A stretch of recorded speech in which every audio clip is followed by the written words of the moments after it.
let's do introductions at least for us. Oh. So the main thing I've got to do clearly. So I'm Paul Wheatley. I'm Head of Research and Practice at the Digital Preservation Coalition. I'm Kate Murray from the Library of Congress. I'm Francesca. I work at the National Archives and I split my time between program product owner and digital artist. With Euan. I'm Euan Cochrane. I'm Digital Preservation Manager at Yale University Library, and we fund the WikiDP project. John Tilbury. I'm the Chief Innovation Officer at Preservica and also founder of Preservica. And hiding at the back, pretending to be a member of the audience. Hello, my name's Andy Jackson. I'm the technical lead for the UK Web Archive, and I do weird format stuff in my spare time, which is very sad. Last but not least. Who? You. Me? Yeah. I'm Ross Spencer. I work at a toy company in Germany, and you'll find out why I'm here in a minute.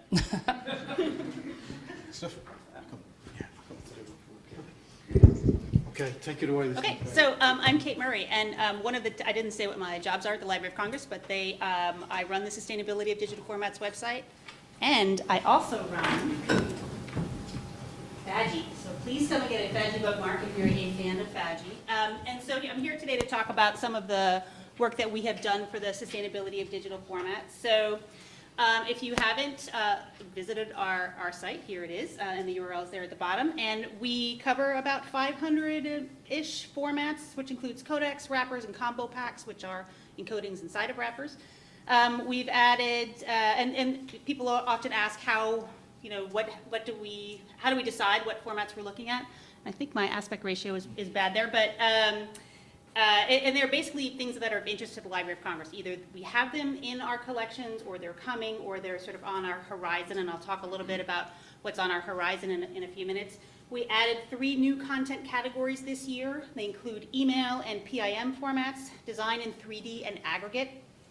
And we have a lot of users. So this was for a year from yesterday. So we had 440,000-ish unique visitors over the course of the past year. Every continent except for Antarctica. So if somebody knows someone doing ice core work in Antarctica, please step up there. So it's pretty exciting. And so we have some pretty significant user base. But one of the things I often wonder is, what is everyone doing? Like when they come to our site, who are these 440,000 people, and what are they doing? So, I'll just talk. These are our areas of interest this year. These are the formats descriptions that we're going to be writing this year. So that we have 4 sets. Is that right? 4 sets. So accessibility, virtual reality, 3D and design, audiovisual, captioning, and subtitle formats. I'm very interested in accessibility for some other work that I'm doing. And then the dreaded miscellaneous formats, which I think I couldn't put anything else. I feel like I missed a set there because I see 3 sets there, and then this is labeled set 5. But so there's a 4th set in there somewhere. But it takes roughly 40 hours for us to write a format description. It's quite a bit of research and writing. But just going back to what are all these 440,000 people doing on our site? We couldn't figure it out. So we conducted a survey this year. So it had 2 parts. It had a questionnaire and then a set of informational interviews. And I need to give a shout out to my summer interns, junior fellows, Dan Hochstein and Mary Allison, who did a lot of this work. And we really just wanted to figure out about, how can we help people meet the needs when they come and use our site, who are our visitors, and what recommendations come out of this. So we have a bunch of short-term updates. Improve our 1984 looking homepage, right? Which for a variety of reasons I can't fix. So improve that. We also have all of our format description available in XML. No one uses it, right? No one looks at it. When I asked everyone, those are the 2 users in the back there, right? I know how to get to it, but apparently no one else does, except for you guys. So to make our contact information more prevalent, to clarify our scope, to help break up our really long format descriptions with some headings, rework our information page, and then announce our updates on the Proton Google group, among other things. So just a couple of quick asides here. I think probably going pretty long, but the responses to our questionnaire were pretty funny, right? We had one guy who was extremely dissatisfied with our site, and I was like, all right, sorry about that. But then we had someone else who said she wanted to tattoo our URL on her arm, and it's a very long URL, and I don't think she's talking about this right. So but for the most part, people liked our site, but we understand it could be improved. And then some longer term updates, figure out how to do more, make providing feedback a little bit easier. We wanted to talk a little bit more with education users, work on our identifier mapping. So we're already mapping to Wikidata and to Pronom. I know NARA's got their stuff coming up. We would like to eventually map to that, although it's a process, people. Everything is done by hand. And then really just be really active with our collaborators. And this is just a shout out. If you send an email to formats@lock.gov, it comes to me, and that's our team. So thanks very much.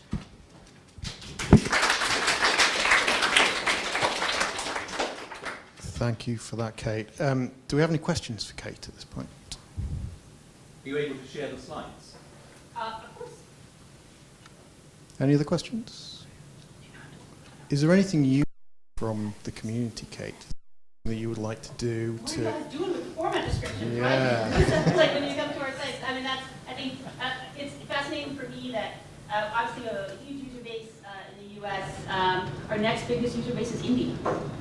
And I have no idea what's happening there. Obviously, everything we put on our site is government information. It's in public domain. Sorry, did you have a question? I did. Finish, please. Okay, so it's in public domain. Sorry, thank you. It's in the public domain, so anyone can do anything they want with it. We're thrilled about that. But yeah, we'd just be really curious about what are folks doing, and also I would love to hear if there's specific formats or other areas of formats that we do not cover, and could we expand in that? And the answer could be a maybe. It just depends on the level of effort. So, sorry, go ahead. You mentioned the XML serialization of the registry. Is there any consideration for other formats that are a little more machine actionable friendly, like JSON? Yes. So, should we? There's a plan here. So there's a long story, but obviously our website is looking pretty old, and we would like to move it to the new platform that the Library of Congress uses. However, we are not collections content. We are LC generated content, so we are not at the top of the list. We are actually 10 years away from having that happen. So part of the reason why we did this survey was to say, like, hey, we get big numbers on our site, help us out here. So to make some of our senior leaders see that we have a lot of value in the community, to maybe move us up to maybe 7 years, but if we go to that site, we would be JSON, we would be native JSON. And so we would love to hear about other ways to make our data actionable. We are a government agency, we are limited, and we can't have our own platform because we need to fall under lock.gov. So, but anyway. That be something that someone else in the community or the community as a whole could help with to host information that you wouldn't be able to? In theory, yes. So yeah, we would love for folks to take our data and do good things with it, right? We also need to show that people are actively using our site. Otherwise, we will lose funding for that. So it's a bit of a catch-22 situation. But somebody's doing something with it, so. Any more questions for Kate, or should we move on? Let's move on. Thanks, Kate. Who's next? Francesca, are you ready to go? Go for it. Okay, so I'm going to talk a bit about Pronom. So you might not know what Pronom is, but I'm probably speaking to an audience that does. So it's a database file format registry, obviously, and it recently celebrated its 20 years, and I think we've now got over 2,000 periods in there as well. So what makes Pronom different from all the other registries? Well, we aren't quite as in-depth as Library of Congress, so we don't spend 40 hours per format, and we're very focused on identification. But what we don't do is we don't sort of automate it. So every entry is manually created and checked by our team, and it's only a team of 3. So I'm just going to do a brief overview of what we've been working on. We have recently joined the corporate bandwagon, and we've started using things like buzzwords, which is quite good fun. So we recently set out a sort of strategy with 4 buzzwords. We've gone for sustainable, community-driven, accessible, and transparent.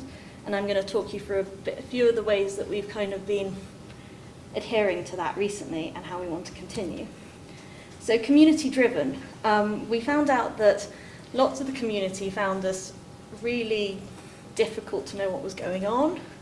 So this is our current submission form. It's really bulky. What we want is for people to be able to contact us directly and talk to us.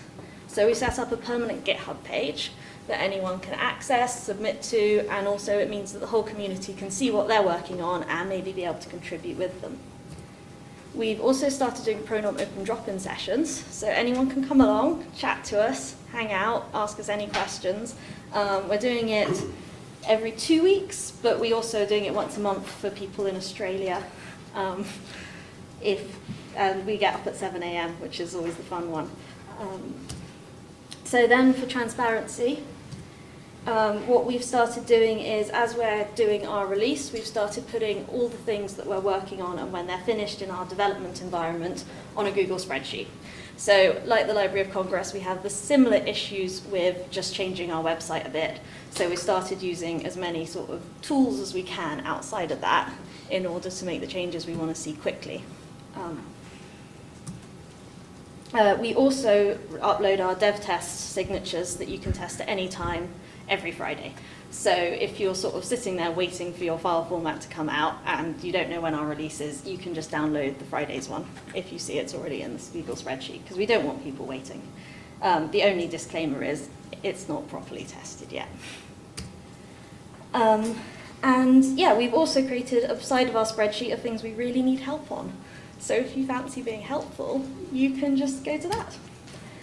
With sustainability, we really want to work with no lockdown in platforms, and we want to reduce the need of our staff to have specialist skill sets. So for example, at the moment when we do container signatures, you need to be able to edit XML, which I don't think is really particularly reasonable. So we started doing Python workflows to automate some of this, especially for our release notes. And the other thing with this is we want to be able to link up with other tools to support us. So we recently added a identifier for Wikidata to our system, so we're hoping to link more with them.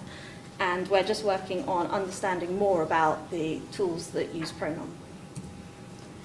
In addition, we're working on a new website, and if you come by the stand tomorrow, we will be demoing it on a laptop, so if you want to have a little sneak preview. But it's much more modern, updated, and it's supposed to make it easier to submit file formats. There'll be edit buttons and things, so you can go straight to submission. I'm a bit hesitant on saying a fixed date of when this will be available, because we work for a government organisation, and it's a bit difficult to predict things, and we still need to go through pen testing and a lot of things like that. But I'm hopeful for next year, just a broad scope. And with regards to accessibility, we're trying to use more accessible language to get people into file format research in the first place. So we've had a lot of fun with pictures of pigs and things like that, and how computers read files. We've also got all our resources on GitHub, and we've got some upcoming events I'm just going to plug quickly. So we're going to do a hackathon week for Digital Preservation Week, and also if you want to get more into file format research, again this is probably quite a technical audience, we've got our workshop on Thursday that will talk you through hex and things. Thinking further ahead, I just jotted down a few questions of what might be fun to talk about today. So how do we sort of spend more time on the community whilst maintaining efficiency? We'd like to really branch into new ways of identifying file formats. That's going to involve someone working simultaneously on Pronom Android, so it is definitely a pipe dream, but it's an area I'm really interested in. Where is Pronom's place? Because I know that things like Wikidata are coming up. I think personally Pronom does have a place because it's quite unique, and also it's been around a long time, it fits into a lot of systems, but where does it fit with everything that's coming up and what we're going to discuss today? And also, I suppose from everyone, it would be nice to know what we can do for you as a community. So one idea I had was ways of prioritizing file formats that go in first. If we had a backlog and you could all do a tick box or something like that. Just little things we could do to improve the service that we give you without being too time intensive. Yes, so that's my final slide. And I'm also going to plug that we've got some postcards at the front.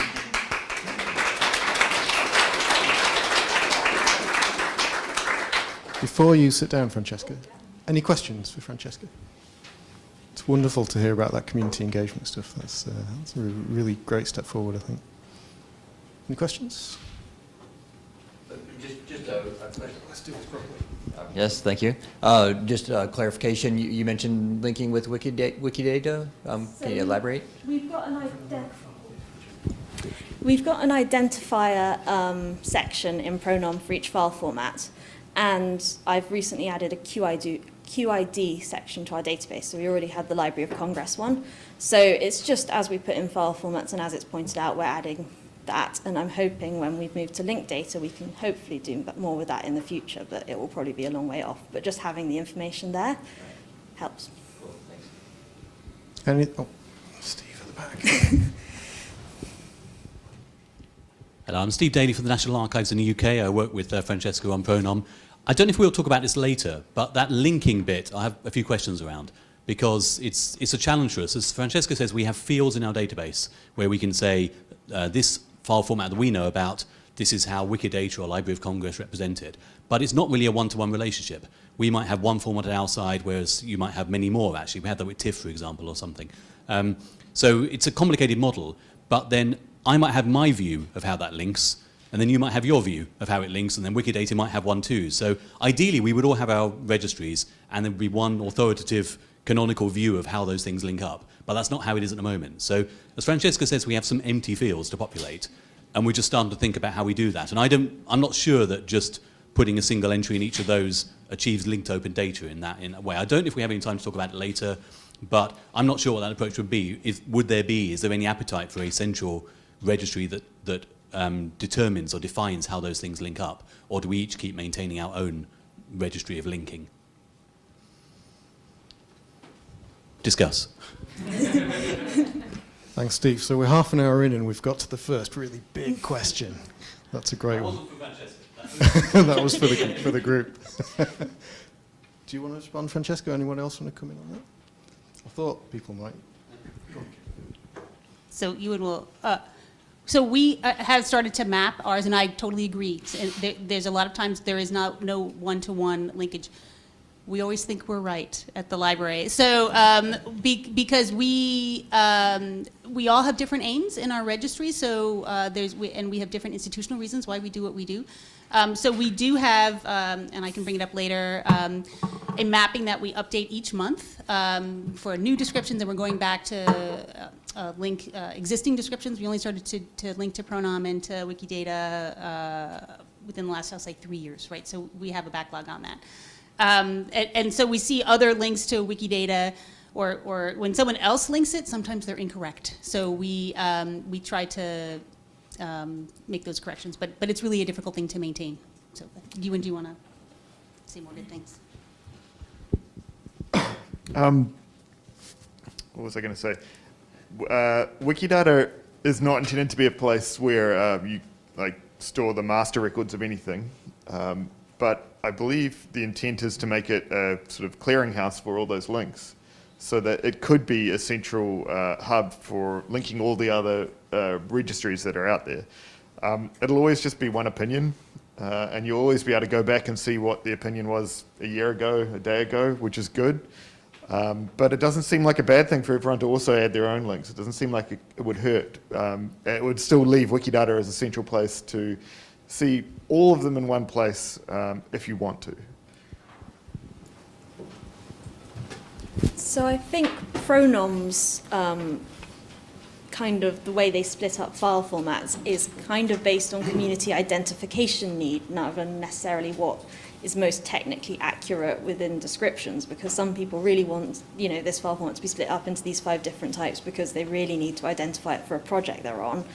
And in the Library of Congress one, they'll have gone through all the specifications and spent 40 hours on it and gone, this is what is accurate and this is what's needed. So it's tricky. One of the ways I'm getting around it is I let Kate send me all the links and then I just add it, which is a good way of making sure that you think it's accurate, but you can't really, it's a difficult one when it comes to splitting things up, and then based on what people really need to be identified based on your knowledge base, which is sort of a different purpose. come to the mic. But, so we had that recent example, right, where we got feedback about PowerPoint the strict. PowerPoint, right, strict and transitional, right? Yes. And so that was an interesting thing that you guys had one PUID, and we had a number of them, and so based on that community feedback, we're going back to Pronom to make those adjustments. The other thing is we can't really split up and make the file formats micro if they have the same signature, because then you're just going to get clashes, and then anyone in their local archive using Droid will sit there and go, why is everything clashing? There must be something wrong with my collection, and you kind of have to think about that audience alongside the more technical audience who, when they see a clash, go, I wonder why that is. I'll go in and look, which is another reason why we don't really do sort of traffic light ratings of predictability as well, because we do serve the sort of UK archive audience.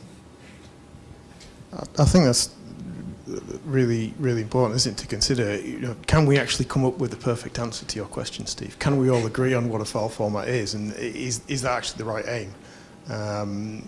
We've got different purposes, haven't we? We've got different functions we're trying to fulfill, so we're going to have a slightly different perspective on it.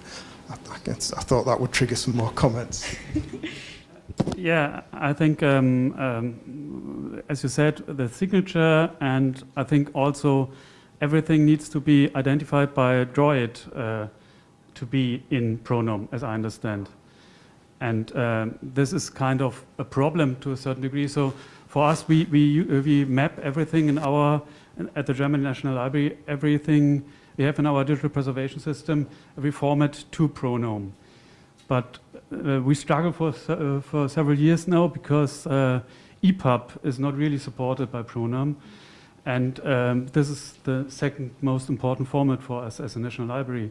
So we even think about leaving this mapping to Pronom because of this, because EPUB is so important and there's no version support in Pronom for EPUB because there is no signature for this for Droid. And I understand this is the main reason. So this connection to signature and implementation in Droid seems to be very important for Pronom, and this is also related to the mapping, I understand. And EPUB currently, with our current syntax, because lots of people do point this out, can't be identified the way that Pronom currently identifies things with the containers, I believe, unless David has a way that he's been looking into it recently. Come back to you guys, I think this is probably I'll dig out the link, but we did look at this problem a couple of years ago, and I came up with a suggested potential solution to that problem, but at that time I knew it to be imperfect, so it kind of need a bit of help on it, but I'm sure we can get there for that specific problem at least. It's not 100%, so it might be a good community effort one.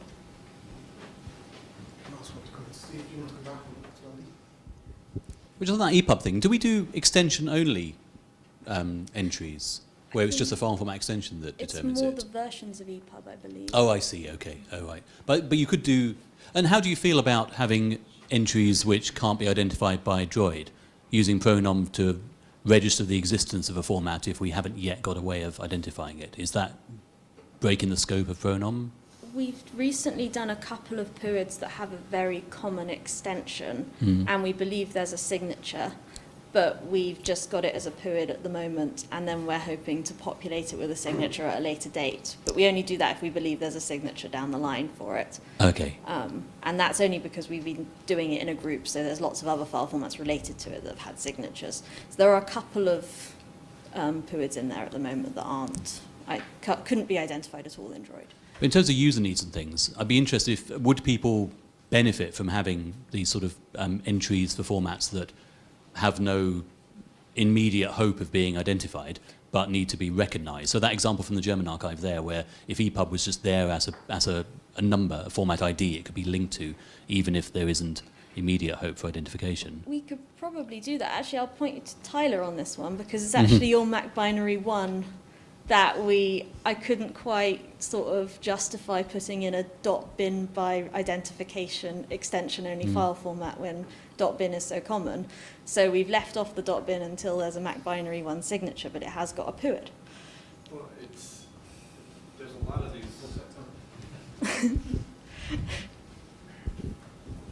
We're finding a lot of formats that have a potential signature, but the way that Droid currently processes them, or the way that Pronom currently describes the signature, can't be done with certain formats. And there's a growing list of those going on. So I think as time progresses, we can find better ways of using a little bit more intelligence in the signature to be able to identify those.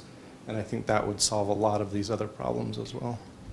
One of the, I was going to say, one of the conversations that comes up a lot is around regex and a more sort of stronger regex for Pronom. And I think what's really holding us back on that is we're scared about how much it will break everything else. In my dream world, I would be going to our research team at the National Archives and going, can I have a PhD student for 4 years just to look into all of this? But I don't know if that will ever happen. But that's kind of in the back of my head for most of the time. We should probably move on, but I'll just very quickly go to Andrew. Okay. Sorry, two small things. I can't. On the big unified registry front, this community's burned a lot of effort on that in the past. I'm very scared of it, and I'm not sure it's possible in principle because of how complex formats get in the edges. Once you get into the variation between different implementations of different illy defined formats, even kind of conformance hierarchies where you say one's a subset of another start to break. I'm not sure there's a finite model which will cover all formats, so I'm very scared of all that. Anyway, the thing I was going to say is we also find the PUID-only kind of angle useful because we find, so I'm a Web Archive analyse a lot of, guess what, there's a lot of rubbish stuff on the web, a lot of poorly formed stuff, and naturally, Pronom, because of the context it's been built up in, it's a little too strict for us. A classic example is it expects the PDF end of file marker to be within or it used to, I don't know if it still does, but it used to expect it to be within a certain bound of the end of the file, right? And we have PDFs that don't have that, but we still want to know the PDFs. So in that sense, and beyond the signatures which are in Pronom, it would be useful to have PUID-only entries if it better suits other tools right now to do that identification in combination. That's really interesting. Back to the question of linking and the subjectivity, I wonder if that's an area where community voting could be beneficial, right? So the concept of the wisdom of the crowd, the more people involved, the more accurate the averages of those. And the trouble might be getting enough people to get to an accurate average. But if you have 50 people and 25 or 30 of them agree on one mapping as opposed to the others, that's a pretty good indication and perhaps could be more widely used. I think everyone else already made my point. Thanks. Okay, we should probably move on, actually, else we're going to struggle to fit everyone in. It would be great. So maybe we'll take an indication. Who would like to do a little lightning talk for us on some interesting file format stuff? Show your hand, raise your hand if you'd like to. Well, you're one of the organisers. You're expected to do it, Andy, yes. Anybody else that isn't an organiser? If you've got something cool to show, then do it. Anybody else? Richard, do you fancy doing all? Anybody else? Euan's you're an organizer, so you're going to. Well, have a think anyway. We've got a volunteer here as well. Great, brilliant. Okay, well, think about it over the next half an hour, and we'll fit you in at the end if you'd like to talk. We'd like to hear from you. Do you want to go next? Yeah. Hi everyone, my name is Ross Spencer. I work for Ravensburger AG in the south of Germany. We're also responsible for the companies Brio and ThinkFun in America, plus we have a couple of other subsidiaries as well. So am I in the wrong place? Because we're talking about file formats? No.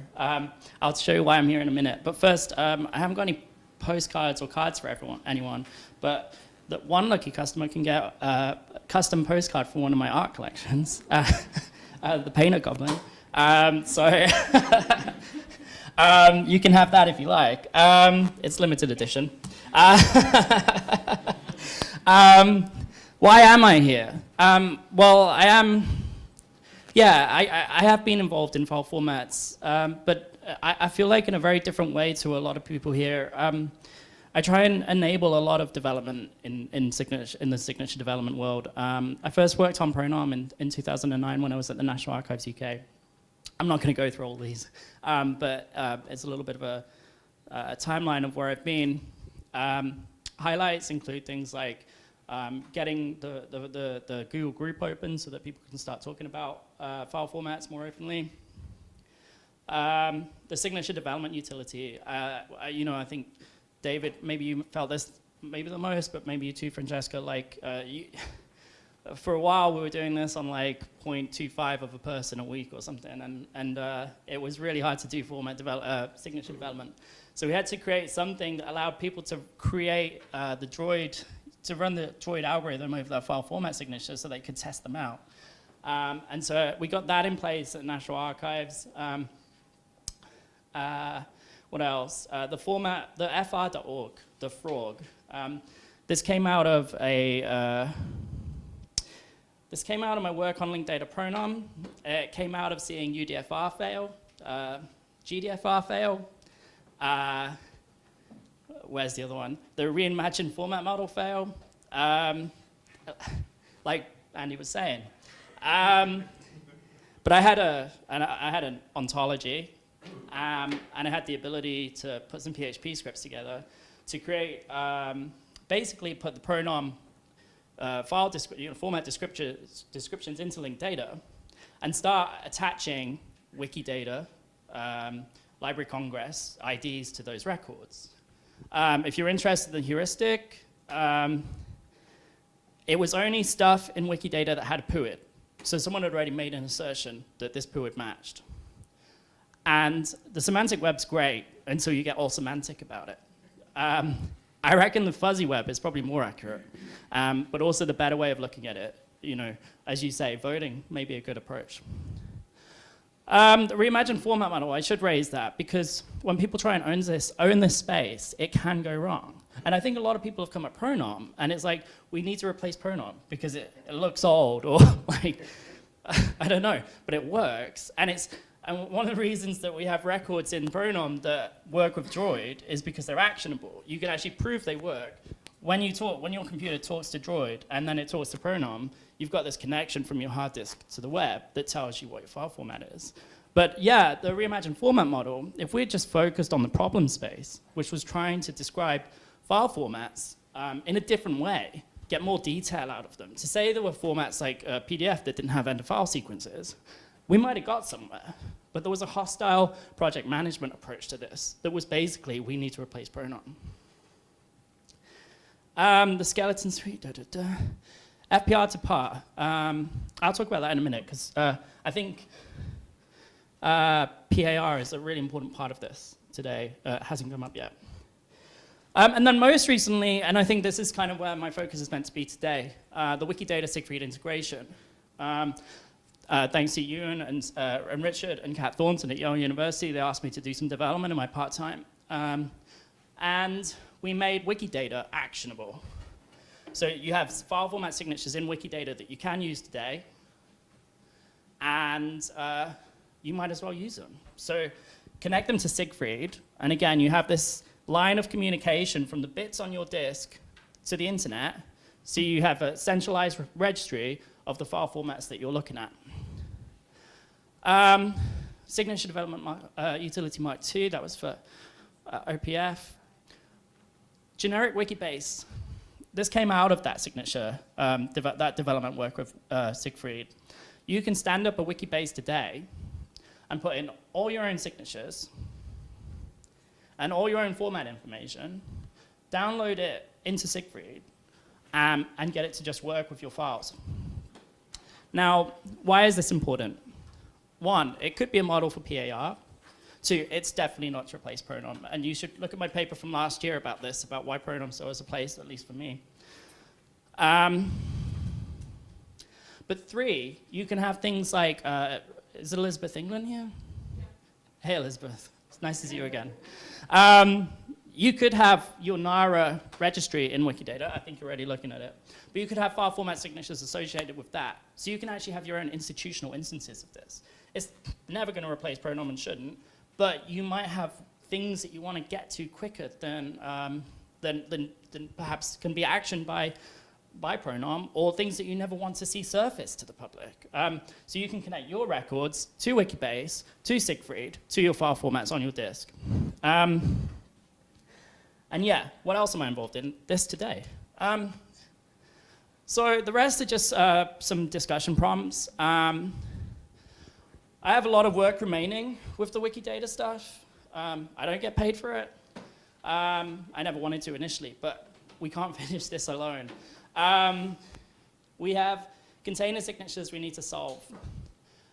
Principles for contribution, because I think it's actually really scary to delve into the Wikidata world and start contributing things, because you think people are going to criticize you, people are going to overwrite your work, you don't want to invest too much time in it in case that happens. And I actually haven't got an answer for that, but I just did a development this week on Siegfried where you can actually still put in your signatures and filter by institution or contributor, so that might be one way we can talk about this in future.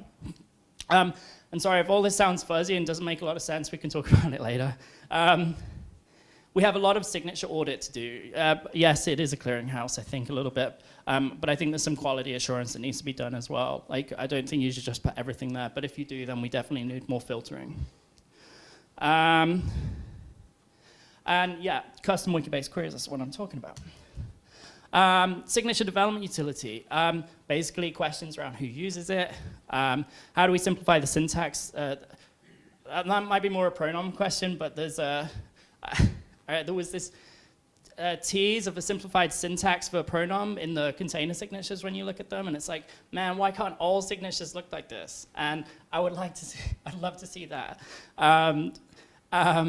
Bringing together standard and container, and that's, I think you're already working on this at TNA, bringing these two things together. And my discussion interest today, I really want to democratize file format signature development. I think everyone should be involved and have like such a low barrier to entry, and it's great to see the work Pronom are doing on that. I want it to be inclusive, and I'm kind of repeating some of your OPF stuff. It's like, I think you're all like heading in such a good direction. Pragmatic ways to unsilo data. I was on a UDFR call once, and this guy's like, I've got a file format, I've got like a filing cabinet of format signatures. I want somewhere to put them, so I'm inventing UDFR. It's like, why didn't you go to Pronom first? So I would love to see that. Anyone who's got those silos, let's unlock them. Preservation action registry crossover. Like, I really want to talk about how we do complex signature development, but also unsilo any of that research that's already existing. PAR, who's missing and why. Rosetta, Libnova, two pretty big preservation systems. Why are they not in PAR? Sorry, I'm not looking for answers, John. And then you can all read the rest. I think what's important to me, all of this. So if anyone wants to talk about any of this stuff, we can put it down on the board. We can talk about it. I'm here. I want to be more in receive mode and like than contribute mode. So like, I really want to try and foster these discussions. Other than that, I think there probably isn't a last slide. That is the last slide. So thank you, everyone.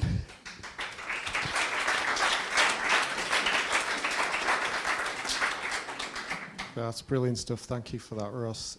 Any quick questions for Ross? We're rapidly running out of time, but if you've got a quick question, you can probably take it. Steve at the back. Yeah, not exactly a question, but on that syntax thing. As Francesca alluded to earlier, we've got the lid off Pronom at the moment, and we're rebuilding things, and therefore we've had to think about how it makes its XML files and how it interprets signatures. And in doing so, anomalies have occurred that have been discovered that have been used over the years. Yeah. And so we've been trying to work out how to fix one very specific syntax and then finding it's only used by one file format. So it's easier to rewrite that file format ID signature than it is to try and cover that particular use case. So we haven't resolved it yet, but we'd love to talk about it. So not now, but I think a few of us, I can see a few people in the room that would have an interest in it. If you think you'll have an interest, drop us a line of our email address as well, pronom@nationalarchives.gov.uk. And we might have a few forks in the road as to whether we sort of deprecate some of the file formats, syntaxes that have been used before, or merge some, or simplify, or something. So we'll probably devote one of our signature releases to tidying up as well. There's quite a lot of stuff that's in there that probably doesn't behave the way it was intended to be written, just because things have changed over the years. So So yeah, definitely active work on that. We hope in the next few months we might come to some sort of resolution. So it's fair to say perhaps one other discussion topic is how much appetite do people have to recharacterize their collections, which I know you two are involved in this week. So. Lovely. Thanks, Steve. Okay, let's move on as soon as we're running out of time. Anyone volunteer? Elizabeth, do you want to come up? It would be great to bring someone from who isn't an organizer into the conversation. So, great.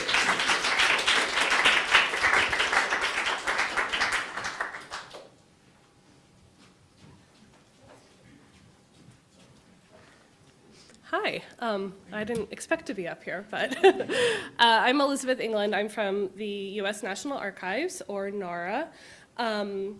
We maintain the digital, or I am the primary maintainer of our digital preservation framework, which includes preservation plans for 16 record categories: email, design, etc., and preservation plans for currently, I think we're at 684 entries. We usually try for a one-to-one mapping with Pronom.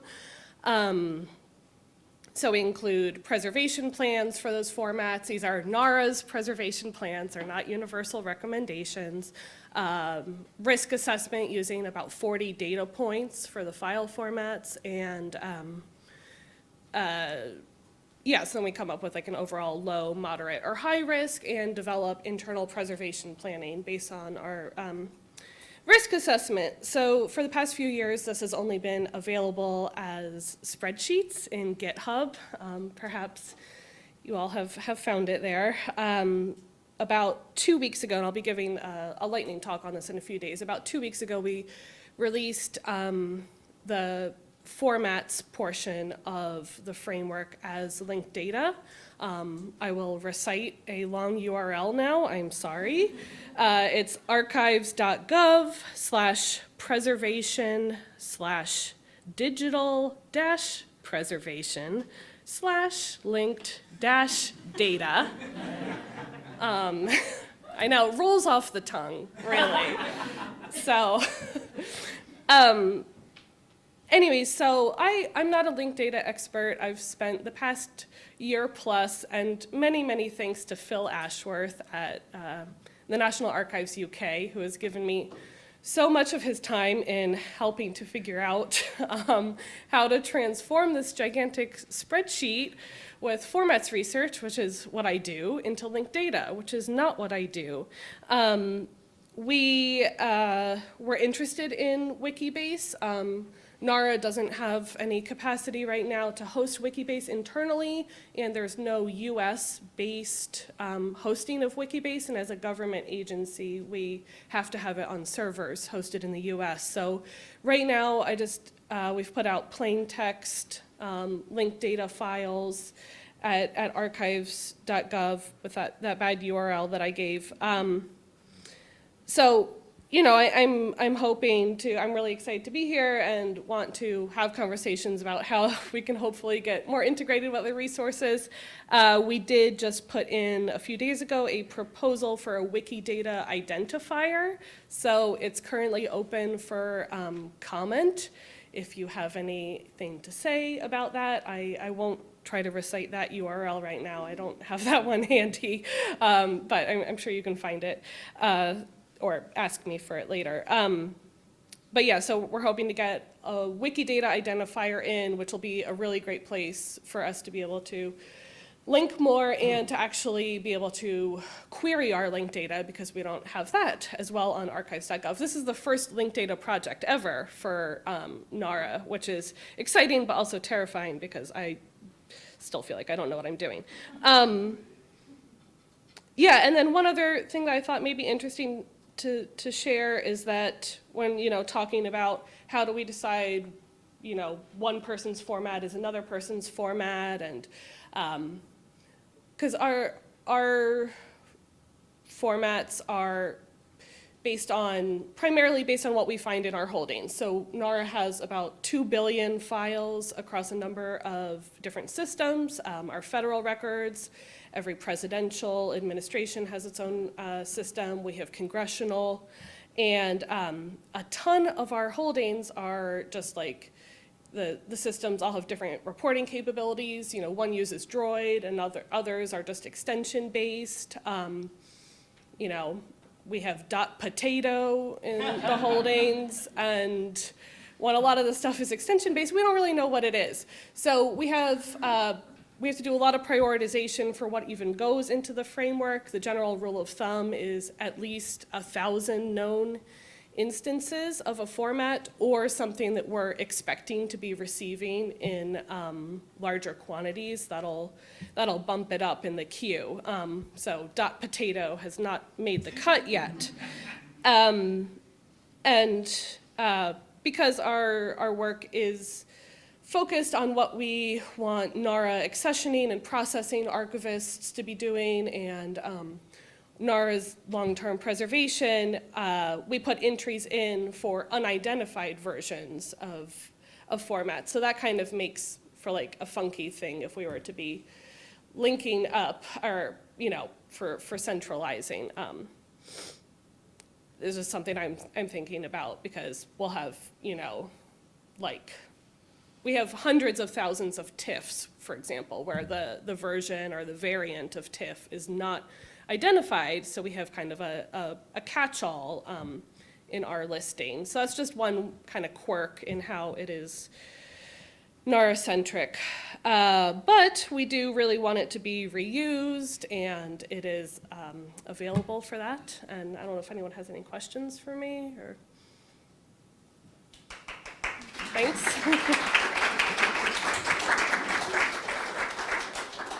Thanks very much, Elizabeth. And thanks for volunteering as well, but if I'd known that was you, I would have put you on the spot anyway, so thank you.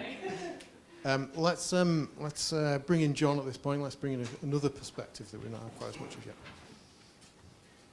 Thank you. There's nothing like good preparation, and this is nothing like good preparation.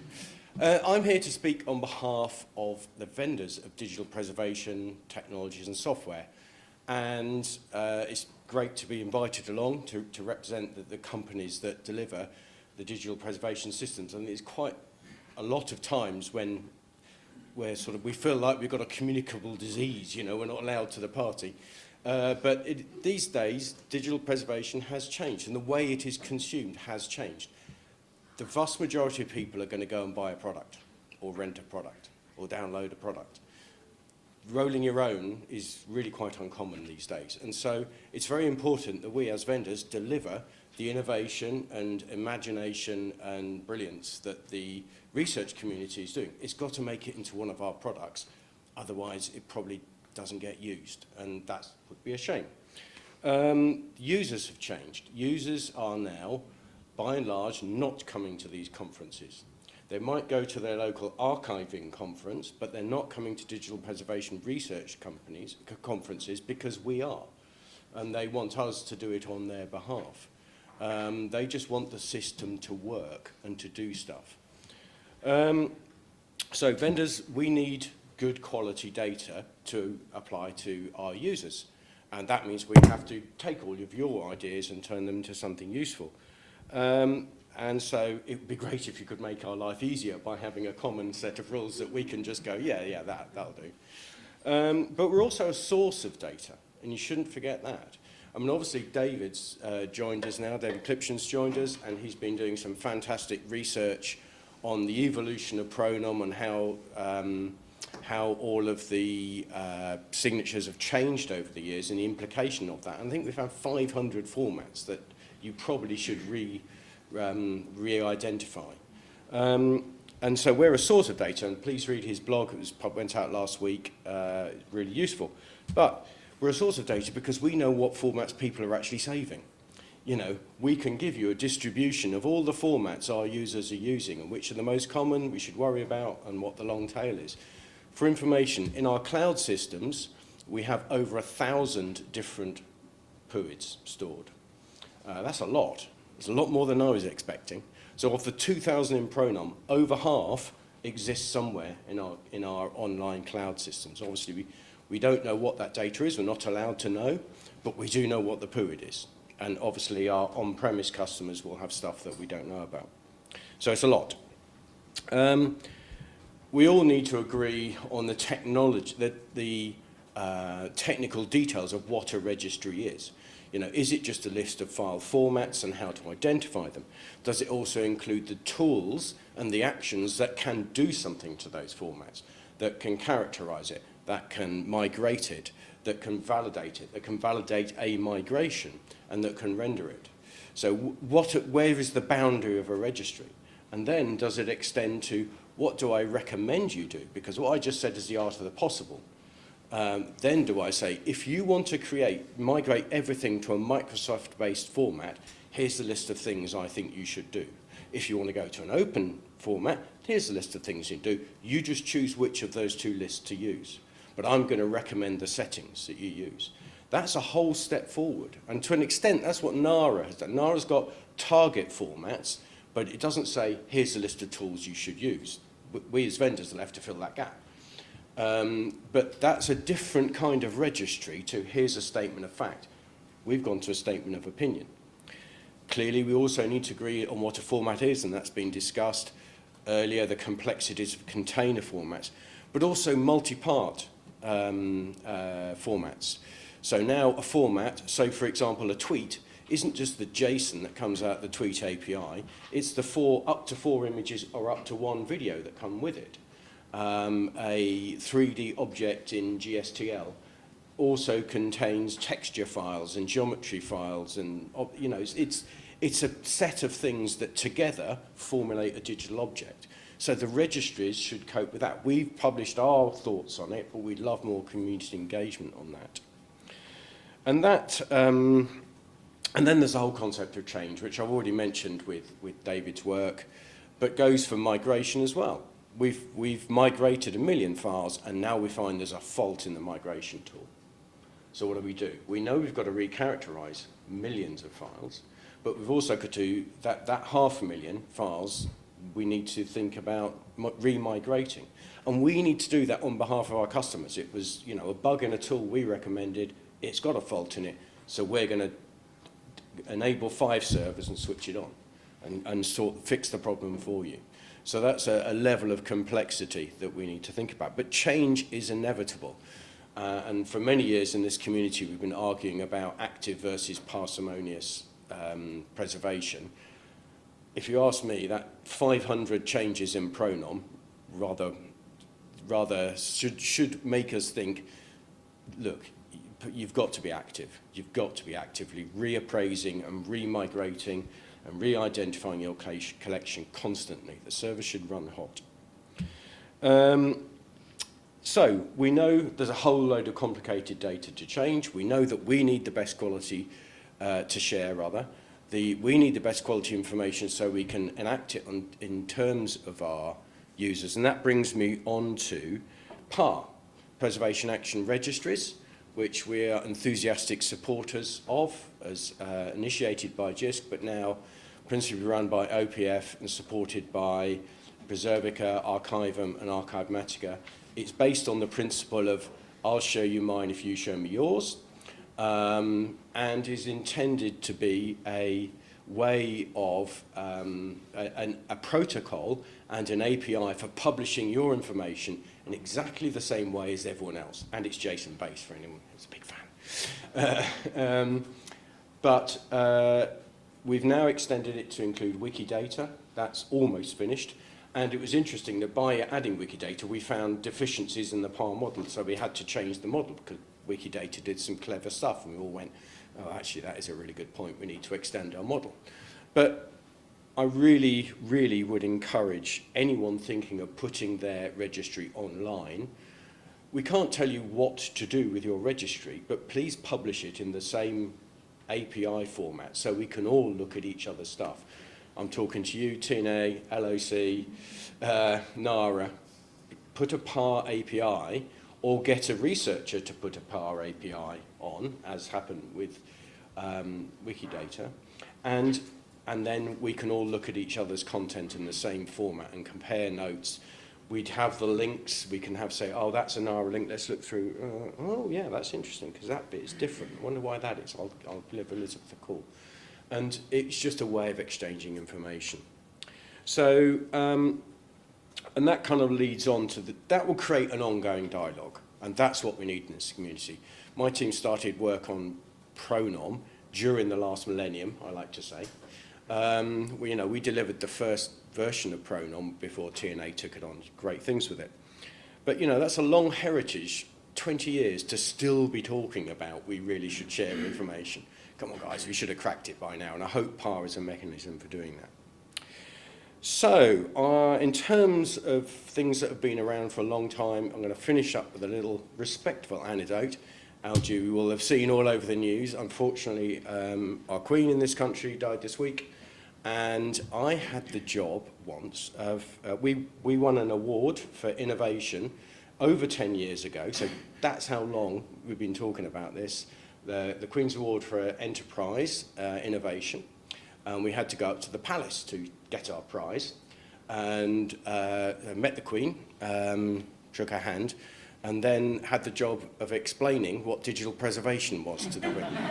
Now, she was the same age as my mother is now, and my mum kind of glazes over whenever I say what I do for a job. Well, the Queen, and perhaps I was emboldened by the amount of free champagne had consumed up to that point, and was very enthusiastically describing to the Queen what digital preservation was. And she had that same look on her face that my mother has on her face. And then she was giving obvious signs of distress and wanting to move on. But then before she left, she said, and apologies for the very awful imitation. Oh, so what do you archive these days? Is it Twitter, Facebook, or hacked voicemail messages? And I'm sad to relate that 11 years later, we've only just done Twitter. We still haven't done Facebook. And as for the hacked voicemail messages, no comment. Thank you.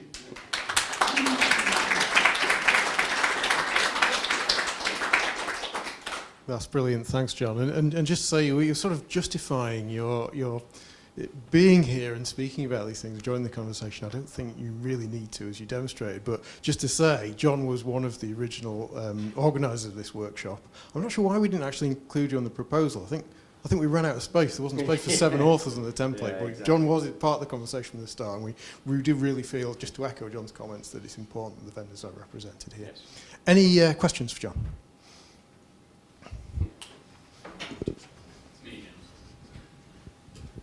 Just about that PAR thing, really. So it's not something I've really done anything with in terms of Pronom. It sounds like you use Pronom data in PAR, and you scrape data from it, or? Well, Preservica is principally Pronom based, so we take regular updates of Pronom and we put them into our registry. So ours is essentially a copy of yours. If we enhance it, we then tell you about the enhancement and then change to what you put in. So we already have an API that looks very much like Pronom. Fine. So getting the Pronom data, you're using the FMT number.xml sort of paths, I guess, scraping the site for. Yes, we're applying that to our database and then publishing that with a PAR API. But I think you'll find it's fairly complete. No, we're just interested in, on our backlog there is to provide a more comprehensive API into the linked data that will be behind the graph data that will be behind the new Pronom. And we're just thinking about how to approach that. And I think there'd been a suggestion, I think you might have mentioned it to me, that maybe we shouldn't do that. Maybe we should just expose a PAR API instead, and then people come by PAR. And if the standard's wrong, let's change the standard. Yeah. You know, that's the thing.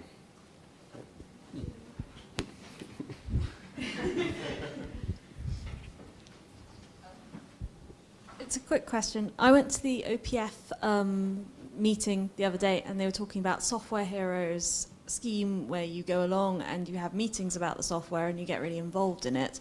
So I wanted to sign up to be one for PAR because it seemed very integrated in our product, and they haven't really got back. I think they're still working out the scheme. Is there other ways to get involved in the conversation? Well, we are having a meeting fairly soon after this. We'll be in touch to try and see who's involved. This is a bit of a recruitment drive for us. And we hope to get as many people as possible to a meeting in around about a month's time, I think, or sometime the next month. that will arrange and invite people and explain what it's about, explain what's involved in you subscribing to the standard and publishing the standard, and where we are with that. So we will be in touch. Okay, that was. Okay, let's. Question, yeah, quick. So, for me, the elephant in the room in all of these conversations is labour, who does the work, and I think this is a delicate topic. Don't take this the wrong way. But that talk really nicely emphasised how the money works, right? So the vendors who you've chosen to represent, they take the money to digital preservation, but then you turned around and said to, oh, you guys need to make your thing fit our API. I'm overdoing it, right? That's too. But the point is, how do we as a community fund the work? Because like, I'm doing stuff in my spare time, not going to present, Ross has been doing stuff in spare time. How do we as a community fund the glue stuff, right? Because it isn't in a vendor's interest to spend time fitting a PAR API on top of your registry, right? Or anything. And that's fine, and I understand that separation of concerns, but there isn't a way to fund that work, building that glue at the moment, unless I'm missing something. So I think a lot of the tensions in the field stem from the lack of ongoing funding, and I'd like to raise that effectively. It's a very good point. That even the vendors have limited capacity. We're not we're meant to spend our time looking after our customers. But however, PAR isn't just for vendors. PAR is meant to be for researchers, so that they can, if they can get on the big screens 4 different registries that are meant to be the same thing that are subtly different, and learn from it. It's not just for vendors. I mean, it's good if vendors can benefit from it, because then it will go into action. But it is also for researchers as well. It is more broadly, really important point, isn't it? Because I think where the funding has been brought into this area, it's often been about building infrastructure to put this useful file format and software data into, and then those things haven't actually succeeded. So most of the funding we brought in has been a bit of a failure, but in a way it's one of the reasons I wanted to bring us together. Is it time for looking at that? Are there new projects that we should bring in, perhaps something more sustainable than project funding even, to tackle some of those issues that are sort of falling through the cracks a little bit at the moment? I think that's something to think about as we go forward. Yeah, and if we wanted a community task force to put PAR APIs onto various different things, I mean, OPF would be very well placed to do it, but of course there would have to be some way of funding their time to do it. But they would then have the skills to make that repeatable.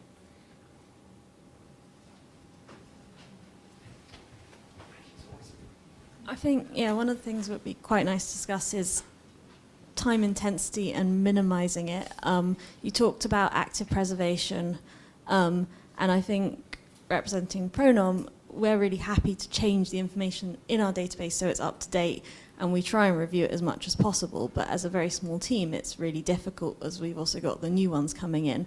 But we also have so many fields we don't fill in, because on top of doing all that and the identifications and the changes, we don't want to be making sort of recommendations to people or filling out risk forms. And we've actually kind of really dialed down on that with the new site, because we can't guarantee it's accurate, and we know we don't have the capacity to update it. So we're trying to almost streamline, because we want to make sure the information we've got can be preserved and as active as possible. But even then, it's a massive time resource. Yes, yeah, exactly. It does take a lot of time. And I think all of us in the community should acknowledge the excellent work TNA do in publishing this and keeping up to date. I know LOC and NARA do as well, but most of the systems are Pronom based, and without Pronom, we wouldn't have made much progress. Speaking on behalf of the vendors, as I said, make our lives easier. It would be good to have one registry we can trust that things feed through, and I would hope that was Pronom. So all the research that other bodies do, if we can fill in some of those missing fields and those gaps as a community, that would make our life a lot better. There's over 12,000 file formats documented in Wikidata. There's, 2,000 something in Pronom? People aren't pushing things through Pronom. Why is that? That's not for me to answer. I mean, yeah, what? So our backlog is over 1,000. We have, NARA alone have, I think, submitted 1,500 or something. No. We all need to manually curate it, because we've got this reputation with Pronom, and we're a team of 4, but 2 of us are part-time on this. We need a way of minimizing the workload that Pronom has at the tail end, because we're very aware that we're the blocker for quite a lot of this stuff, even with the more releases. So yeah, it's not the community. And one of the other things that actually was something Paul mentioned when we were discussing it before was having a test corpus we all agree on, because an awful lot of us acquire files from ways that we can never quite remember. And that means we don't know whether we really should have that file. But so long as no one else knows they've got that file, we'll hang on to it, because that's a really good way of identifying some obscure variant. But I know that when I've spoken to TNA before, that we said, oh, can we see your test corpus? And there was a lot of sucking of teeth, and we don't really know where most of it came from. And I thought, yeah, same as ours. And so the sharing of a test corpus that is shareable would be something that would be a big step forward. We should probably move on at that point. So we've got a few more lightning talks we need to do. It's really important. I think we go to you.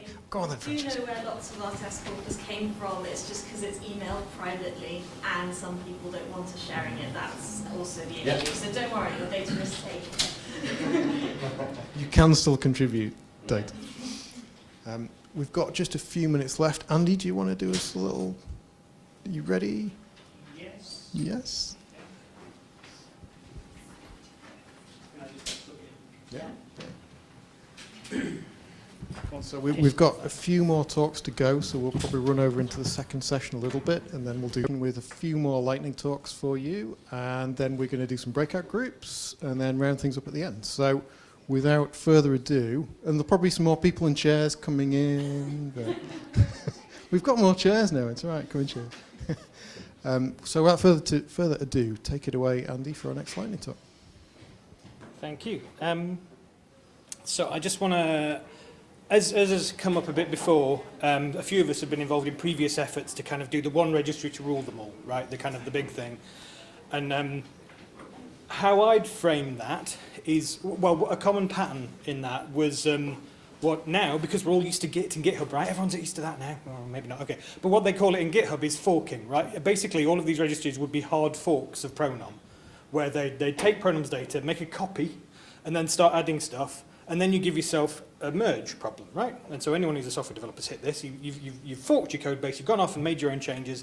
Now how do you bring the two together? And no one thought about that problem when they were setting up the project. And it's also always project funded. So you do 3 or 5 years if you're lucky. You make a whole big kind of leg off to the side of Pronom with a load of copied, partially reproduced data from other registries in it. And then in the end you go, that's a bit of a mess. Right, now I'm exaggerating for comic effect, but there is a degree of truth to that. So what I wanted to do was what I think is, this is a very lightweight thing that I wrote that just, it takes the format registries I was interested in, it's not necessarily all of them, like I love a NARA adapter, I've not written a NARA adapter yet, and it tries to aggregate them. So here the model isn't that you fork, you make a whole new registry with the same data in, you pull all the registries together in a way that you can search across them, but then you link back to the registries. And if you're editing, the masters are always the registries. You're not the master, you're just an aggregator. So it's a search engine model, right? Not a new registry model. And it's really just a hacky bunch of Python scripts, but I found it useful, and I suppose it's worth giving the context, is that my context is originally, I'm trying to do format identification on the UK Web Archive, and so I didn't always found everything. Like if I use Pronom alone, I get a big load of gaps, so I need to merge tools together. So it's about how you merge tools together. So this website, which is quite basic, but it does a few things which I think I want to highlight and might help us form this, because when we're talking about the kind of idea of a universal registry before, if you're going to make the one registry, you have to make the data model that covers everybody's use cases. Whereas if you're doing an aggregator, you only need to make the data model that covers the common. Right? And you can bring that up to the front and then leave the complex kind of fractal stuff outside. Anyway, it looks like this, and it lets you compare the registries. Obviously, as has also come up, is there isn't really a kind of objective definition of what a format is. So when you're merging registry entries from across registries, you can't at a one-to-one level, as we've already discussed. So this system builds two trees. It just collects all the file extensions and lets you look up things by file extension. So if you've got a mystery file extension, you can put, unfortunately, there's no potato. Right? So none of the registries have potato in, but they do have those with pot in. And if you click those, it'll then link to the registries. I guess I may as well do one. I don't know what a depot is, so I'll click that one. It takes a little while to load because it's just one big page. And that's just in TRID. And it's some HB horrible thing. Ugh. Right, don't want to see that again. So that's the central idea behind this. And is to, so this loses a lot of information because I'm just talking about file extensions. And obviously any file extension could be different versions of the same format. It could be totally different formats. But because I'm only looking at registry data, not low variable quality user supplied data, it's at least the extensions are correct. So it's like a conservative estimate of the number of formats in a registry. So this lets you compare the different registries, which is what this notebook thing's about. So I just thought this might be interesting to this audience. So just comparing Pronom and Library of Congress, that's a big, so there's 113 extensions which are in your registry but not in Pronom, which for just those two were relatively small. It's not really, it's actually bigger than I expected, Library of Congress one. There's still quite a big, if you wanted to bring everything into one, there's still quite a lot of work to do, right? And then it gets kind of worse if you bring in more registries. So if you look at Pronom, Library of Congress, and Apache Ticker, which is one I rely on a lot because it's very good at web formats, and it does text extraction as well, which is of interest to me, then you see there's a huge amount of diversity, right? And we're not anywhere near having this kind of unified thing. If you look at those two tools, File Formats Wiki you get something of the size of it across, and again, the kind of coverage is better, the kind of shared coverage is better. But you can see there's a lot to be done. And then TRID is kind of the beast of the tools. It has a huge number of formats in, but there's still quite a lot which are only elsewhere. And then one which is interesting for me is GitHub Linguist. Now, a lot of people here might not know that one.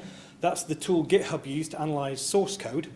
And text formats haven't come up yet, a bit surprised by that, but they're a pain to analyze. So they analyze them in a couple of ways, file extensions and kind of a Bayesian classifier thingy, which I don't fully understand. And you can see a very poor overlap there, right? There's like well over 1,000 file formats.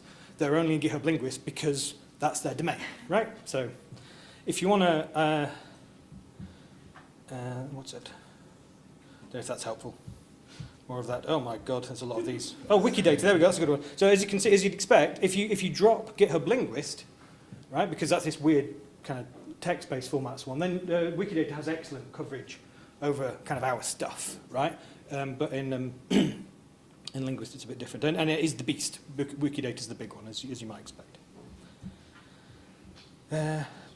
So this is an interesting, I won't spend long on this, you can get a copy from me afterwards. Because you can't do a Venn diagram for more than 3 sets, right? So if you want to compare everything, you can use this thing called an upset plot, which shows all the possible combinations. So that diagonal set of dots there, that's showing how many unique formats there are in each registry, even when you're comparing all of these registries, right? Even when you're comparing all 6, is it? 7. There's still that many unique formats across all those registries. So if we want a unified registry, there's a lot of work to do, but I would argue that aggregating registries, which is what we do in production, we only aggregate Pronom and Ticker in production, but aggregating registries is also a valid approach for many use cases and is a good interim thing, and it helps us learn what the common data model between registries might look at without actually having to change our registries yet. So I think that's all I had. Any questions for Andy? Questions? Yeah, thanks, Andy. So if you're aggregating rather than having a meta registry, you do end up having to record more than one identifier, I guess. So you've got a Apache Ticker's giving you a MIME type and Droid's giving you a PUD. So how do you deal with that in the British Library? Like, so rather than having just a single identifier, which I think a lot of us look for, just a single one, you're comfortable with having a bunch, maybe from different sources? Yeah, so we would be comfortable with that. In production, all we do at the moment is merge into a MIME type tree, right? So effectively, most of Apache Ticker gives you the top level MIME type. So it's Apple file, isn't it? Apple file is a good example here, right? But then things like pronom give you the version. And the MIME type specification has a feature for allowing you to add key value pairs after it. So I basically, for the web archive formally, we use these extended MIME types. And that gives you a conformance hierarchy, a tree of formats. Each of one is a subset of the other, which I can then use as my primary identifier for analysis. I'm happy to collect other identifiers as well, of course. But in terms of the one that drives things, it's this merged tree of MIME types. Because the one thing Pronom doesn't have, if I had a wish list for Pronom, it would be that this is a, well, Apple call it a conformance hierarchy, and it's where every instance of this format is also an instance of that. So every docx is a zip, but it's also an application octet stream. Right? And every HTML is also, well, a valid XHTML is also an XML and is also a text, which is also an octet stream. So that tree is the one thing which I'm reconstructing, if you like, because from as a point of view of someone identifying things in the web archive, this isn't so much, I'll use this example, it's a bit out of date now, but there was a time when PDF 1.7 came out, Droid wouldn't even identify it as a PDF because it doesn't have a concept of a conformance hierarchy, and it can't go, well, it's a PDF, but I'm not sure which version. It can just go, well, don't know, or it can no. And so because I needed that kind of layered approach to identifying all the mess, because we get a lot of HTML, it ain't valid, right? Because of that, I needed this kind of tree approach. Can I follow up? And so what happens if they belong to the different trees? So then you just, and do you prefer the top of the tree or the bottom of the tree then? Like, yeah, at the moment it's more a case of, so my purpose at the moment is to make things discoverable and to publish format data that might be useful. So there's two different strands. For discoverability, I need the text. For the text, that's generally the top of the tree, because in most formats, the version doesn't matter. The parsers don't really care that much about the version. They can still get the text out, usually, so it goes that way. But I try and publish the data at the finer granularity as well for people that are interested. I know you built a tool based on analysing some of the format minutiae that is in the indexes. I know it's not ideal, but you know so I'm trying to publish that as a kind of a data set long term, but it's that's a work in progress. Okay, let's, if it's quick, Ross, it's quick. Yeah, maybe. I mean, we'll have discussion.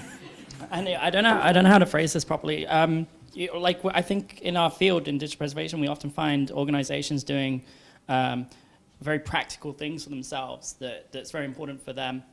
But then you hear, and then you hear it come out like this, and it's really cool.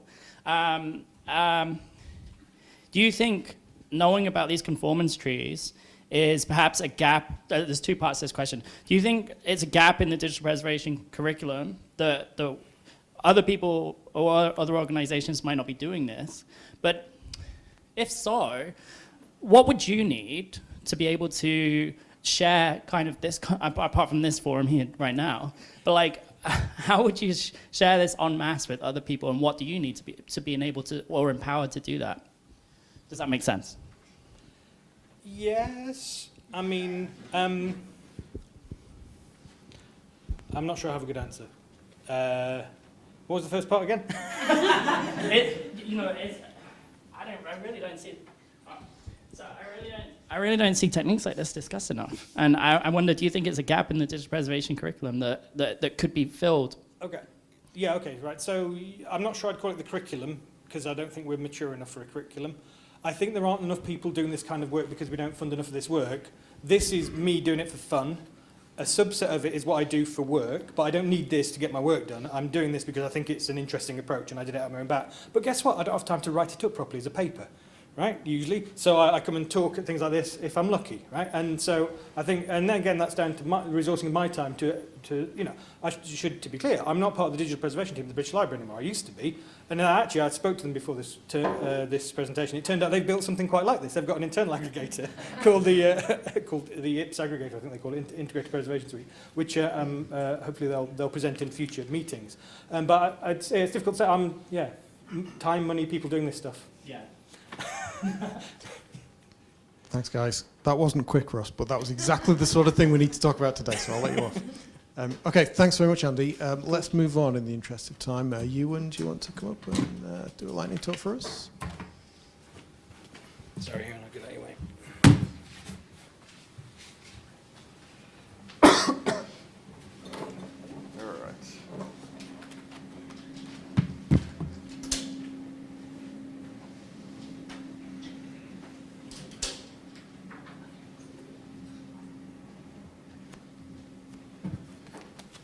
All right, hi, I'm Euan from Yale University Library. I'm just going to talk a little bit about how our work with software preservation and emulation relates to registries. One of the things I love about this session is that it's not called file format registries, it's preservation registries, because there's a lot of information we want to capture that's not necessarily related to file formats directly. This is just a plug for this talk on Wednesday or Thursday, actually. It is Wednesday. From my colleague who is going to be talking about our new Wikibase instance that we've been building, which is intended to be used for capturing metadata about software mostly, and its relationship to formats. So I'll show a couple of screenshots of what's in there just now and talk a little bit about it, but go along to that. That's where you'll learn all the detail and learn a lot more. So what we're building is a Wikibase-based registry for software information. So Wikibase is the software behind Wikidata. Just like, and anyone can take a Wikibase installation and use it for whatever they want. We're funding this on a permanent basis from Yale University. It's a separate project to the Emulation as a Service infrastructure program of work, but it's directly related. It's supporting that work. We have a new website for that as well. I'll be talking about that tomorrow. And one of the things we want to be able to do with it is start capturing what we're calling software signatures, which is instead of file format signatures, it's something that you can use a tool like Siegfried or something like Droid to identify in files, and it represents the software that was either used to create it or should be used to open that object or the object that that file is part of. And these can be different to file format signatures because they're identifying a different thing. They may be identical. This Wikibase will be open and freely editable. We're not ready to make it openly available yet while it is on the public web, and if you found it, you could go have a look at it.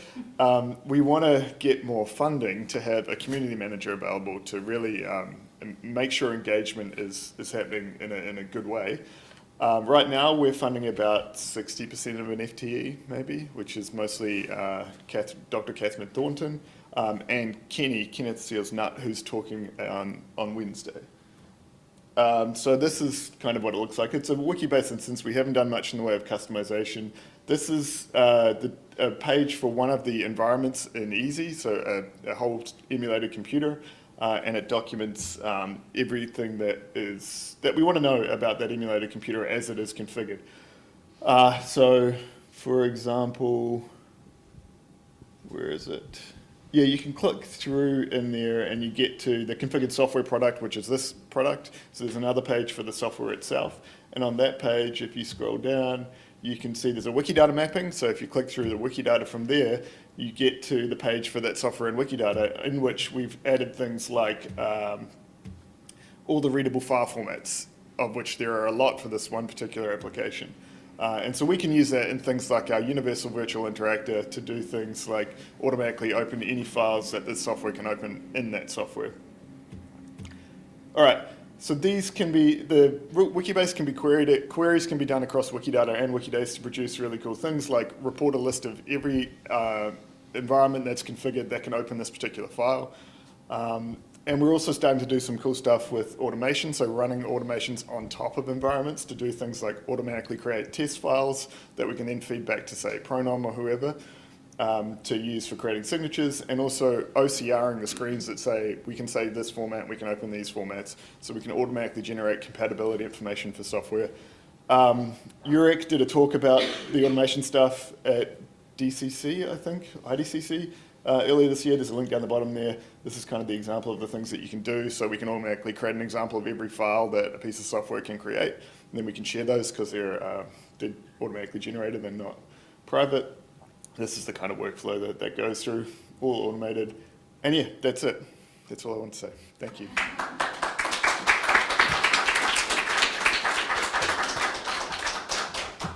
Any questions for you?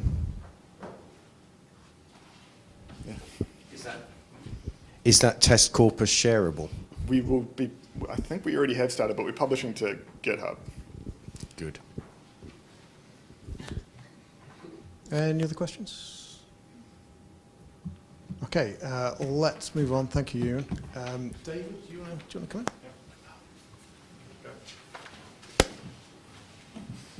in? I hadn't expected to talk at this one, so it might be a bit rough, but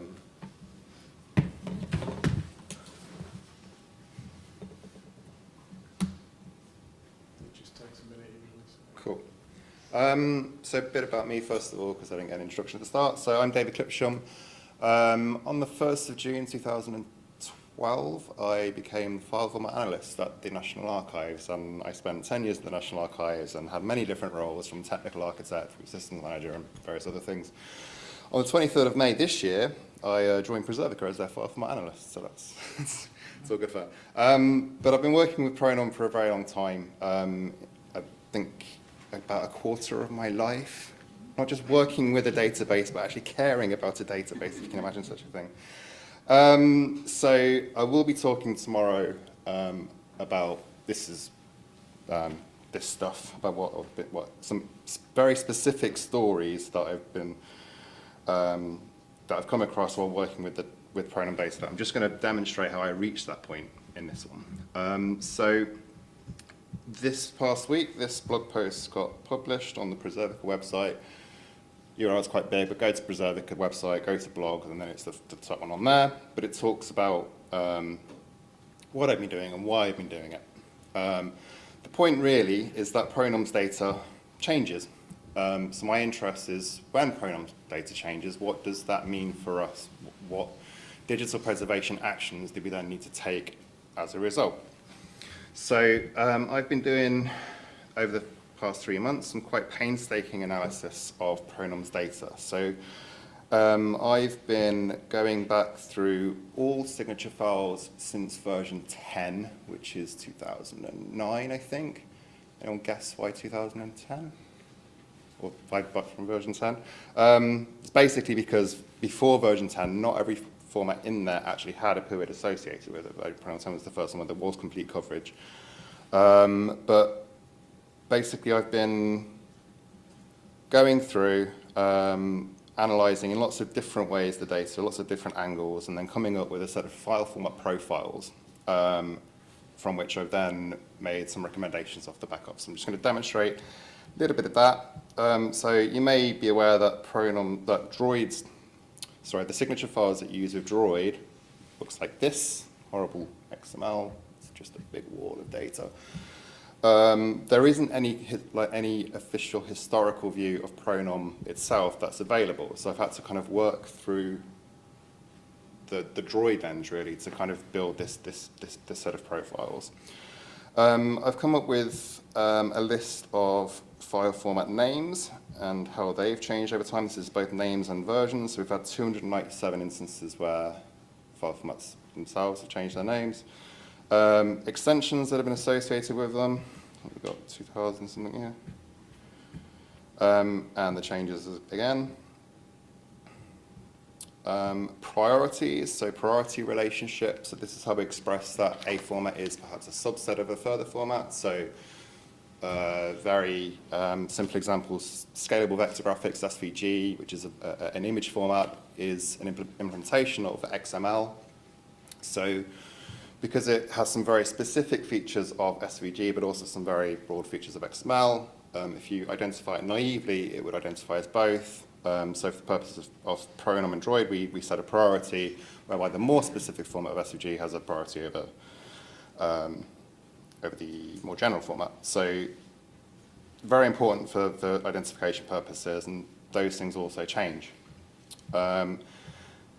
Signature associations, so sometimes the identification signature that's associated with format changes or gets deleted or something else happens with it. And then the signatures themselves. And again, I've got big lists of all the signatures and how they've changed. All of this contributes to what I next did, which is build these file format profiles. So this is the 1,100 or so that Preservica customers have.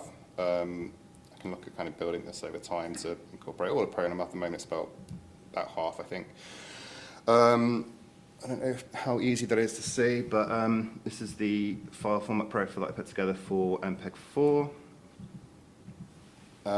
So within this, we can see what its previous name was and the date range of that name, what the extensions are associated with it and when they've been introduced, but how the priorities have changed, the signature associations, the signatures themselves, how the signatures have changed and the dates at which have changed. And then in this case, I've got a recommendation that says that any FMT 199 MPEG-4 last identified before the 14th of February 2022 could be a more specific identification outcome, such as Canon RAW 3. Because up here, we see that Canon RAW 3 was introduced in version 101 back in February this year. And because MPEG-4 is the more general format, Canon RAW is the more specific implementation, you might find that some files that previously identified as MPEG-4 would now identify as Canon RAW if you were to re-identify it. So, all of the recommendations have gone onto this wiki. So again, there's links from the blog. The big list is here. There are a couple of notes just about the data itself. Shouldn't be any real inconsistencies in there, but some of the phrasing I've used at different points has changed. It's obviously British style dates, so be aware of that if you're American and trying to use this data. But the list goes on and on and on and on and on. As John mentioned earlier, there's about 500 recommendations here. So this is off half a pronom, about 40% of those have a recommendation of some sort associated with it. So I guess the point is that, all of this stuff, if you were trying to do this at scale, limited resources, you're just not going to be able to do it at all. So Preservica have built this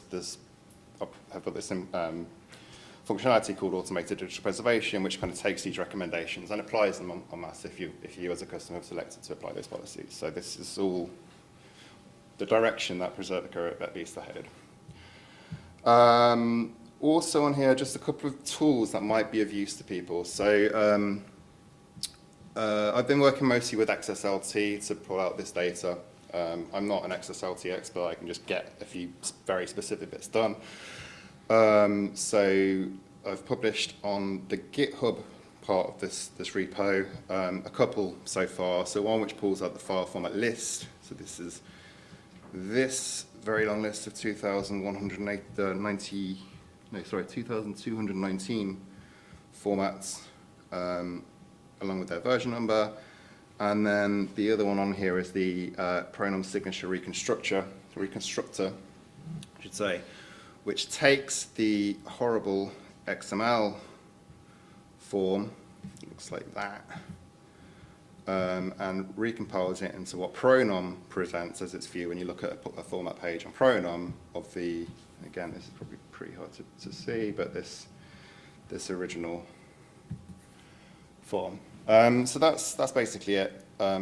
So just it's been really good to be able to kind of do this deep dive into how pronoun data has changed. It was always an ambition, but being able to have the time to actually do this and focus on it, and it's really a really good reason as well, I think. And obviously we're going to make this data public, and we have already, so questions? So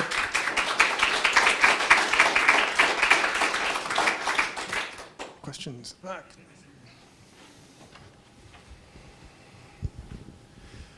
Has any of this made it into PAR? Because I know PAR Core has an area for sort of tool commands that might actually achieve the recommendation. So is there a section in there for that might be reflective of this? So people who are using PAR can say, oh, file, look, there was a change in pronoun, maybe I want to recharacterize. I guess John's probably...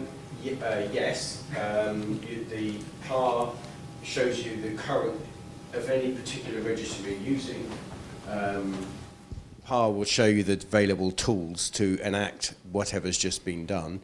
We'll also be using, we've got an extension to PAR, which we're hoping will go into the standard, which would be recommended actions, which would say, I recommend you you recharacterize FMT 109. Or I recommend that if you migrated this using this tool, you do it again because it wasn't very good. And so recommended actions is actually the thing that we'll need to extend PAR to include. We already do in the Preservica version, but we should make that part of the PAR standard.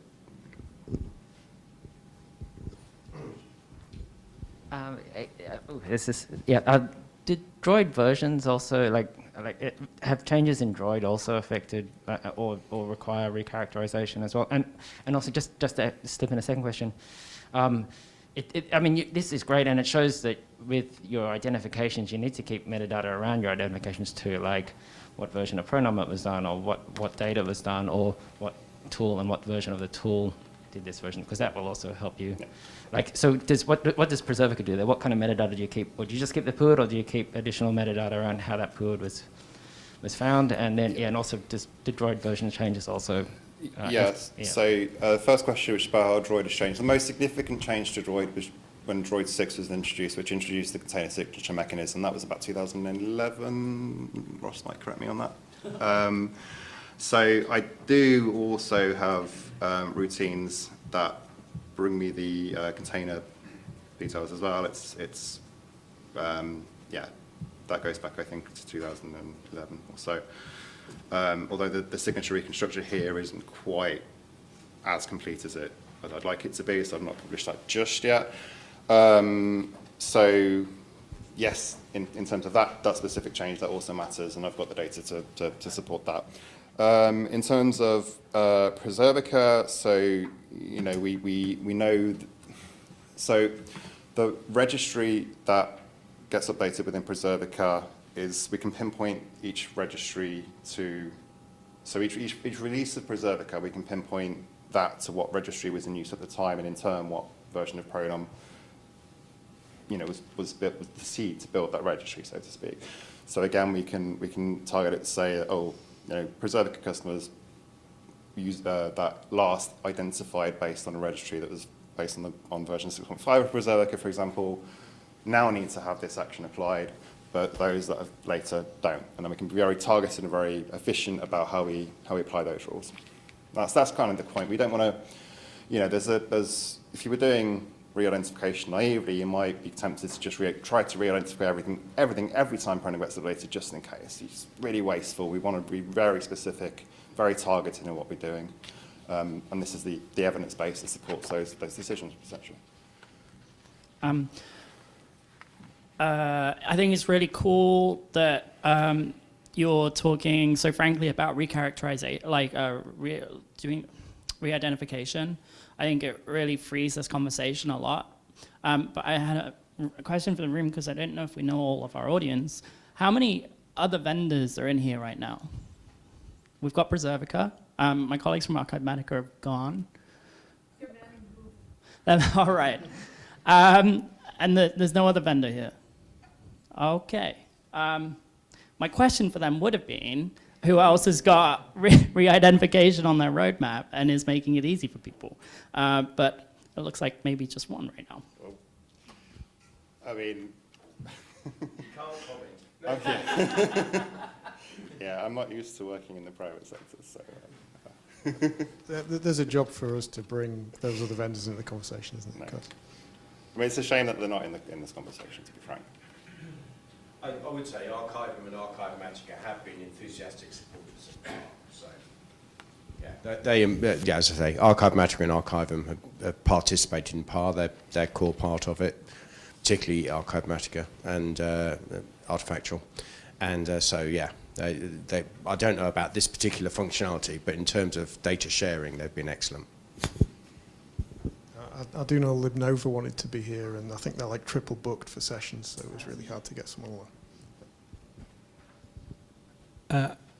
I'd be interested if anyone else is here. Is in our situation, so I'm in the UK Web Archive. We don't run a product. We implement our own preservation processes on top of commodity software and hardware, and so we do plan to refresh IDs. We don't do it very often because it takes a long time to re-identify everything, and this is interesting because it would help us focus it, so that's good. But if anyone else runs their own, a lot of places run off Bagits and are running processes, microservices on Bagits or that kind of thing. There's in this audience there might be more non-product implementations than there would be in a more general audience. So if anyone, I encourage you all to speak up if you are planning to re-characterise. Yeah. And this, as you see, this list is already public, so people can start making use of this right away. Just real quick, we use Ex Libris Rosetta at our institution, and they rely pretty heavily on our working group. So this blog post and your information has sparked a lot of thoughts on how to maybe do some enhancement requests for Rosetta. I guess I'm a pseudo vendor, and just to say that Siegfried does have some tooling for re-identification. It automatically builds sets for every pronom release, so you can build a signature file that just has the version 98 or version 108 formats in it, and then you can just run that over everything because it's much more smaller signature file, much faster, and then everything that's known in that then is then candidate. So there's a few other things like multiple identification. You can run multiple versions of pronom against your thing as well. And yeah, if anyone is interested, I don't want to hijack this. Just to flag as well, when I started putting this data together, I did initially use the Siegfried, that capability to be able to kind of see through that lens. So as I was building up those XSRT things, it was really useful for me to be able to compare what that was telling me and what I was seeing on this. But yeah, really cool functionality. Okay, let's move on. Thank you, David. That was great. Tyler, do you want to do us? It's going to have to be quick. 2 minutes. It will be really quick.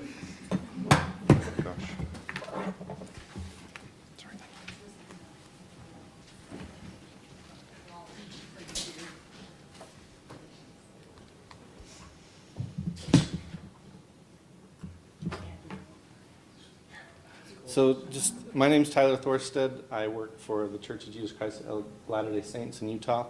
Been doing a bit of work on Macintosh file format identification and preservation. Giving a presentation on Thursday on a paper that I submitted about resource forks. But one of the things that is kind of problematic with early Macintosh files in the classic system is there was no extensions that were used. And they had a resource fork which can be easily lost during transfer to different systems. And so that's what the talk will be a little bit on.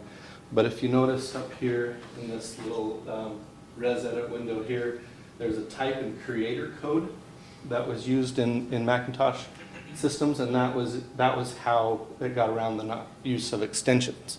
And so Apple actually had a registry for this type and creator code. You had to register for a specific 4-digit code for your company, and it was quite vast, and no one's been able to get it out of Apple. So if anybody has any pull at Apple, that would be something very useful. But there was a third-party group that kind of collected as many as they could, and I've been working with Kat at Wikidata. Hopefully we'll be able to figure out a way to get that in there. Just show you real quick. This is a web archive of their creator code registration that Apple had. And then here this is the third party thing here, and you can see it's over 40,000 lines. There's even more after that, but you can see it would capture the documents, type, and creator, and even the applications had creator codes and that were in applications. So right now there's none of these format identification tools can actually use any of this or actually identify any early Macintosh file unless it only used the data fork. Then it would obviously still work. But there's just so much that needs to happen in that area, and I'm hoping to progress that conversation. Thanks.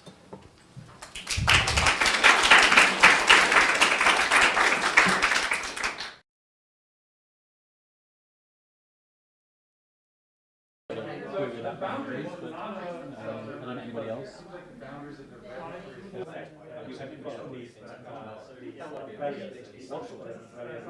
That does mean but if you do have different that's fine. And I think you point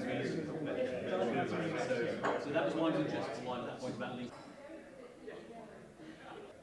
But yeah, I write Siegfried as well.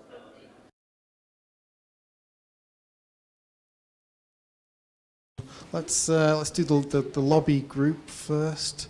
Does someone want to give us a few thoughts on what they discussed?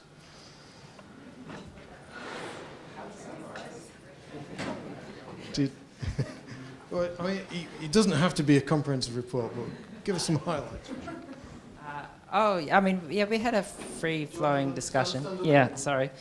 Yeah, we talked to, we followed the prompts. Ross helped us.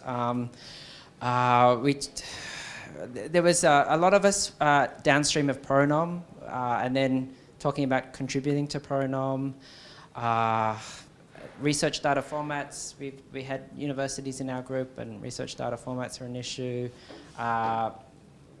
We talked a bit about Wikidata as well. Help me out, what else, what are the other highlights today?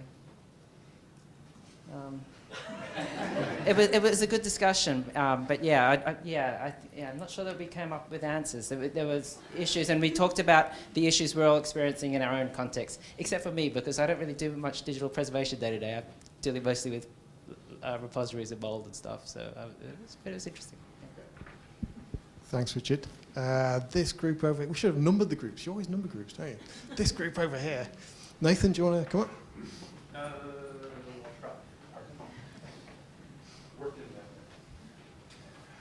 Thanks, Nathan.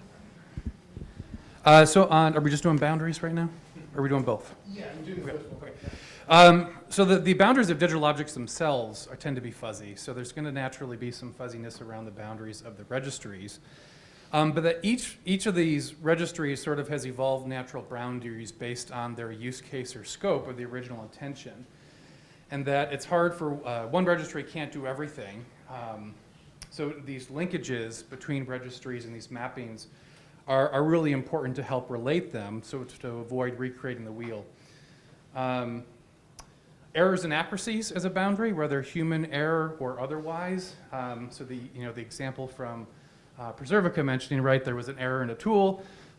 There's all these files now that need to be re-identified. So that's a boundary that might need, as the data changes, can be improved, but it's always going to be there, an issue to be dealt with.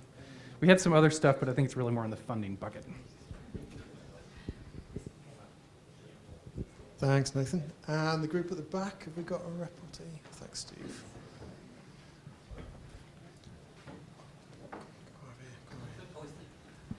Hello. One thing about the boundaries, we talked about file format identification, but David touched on migration.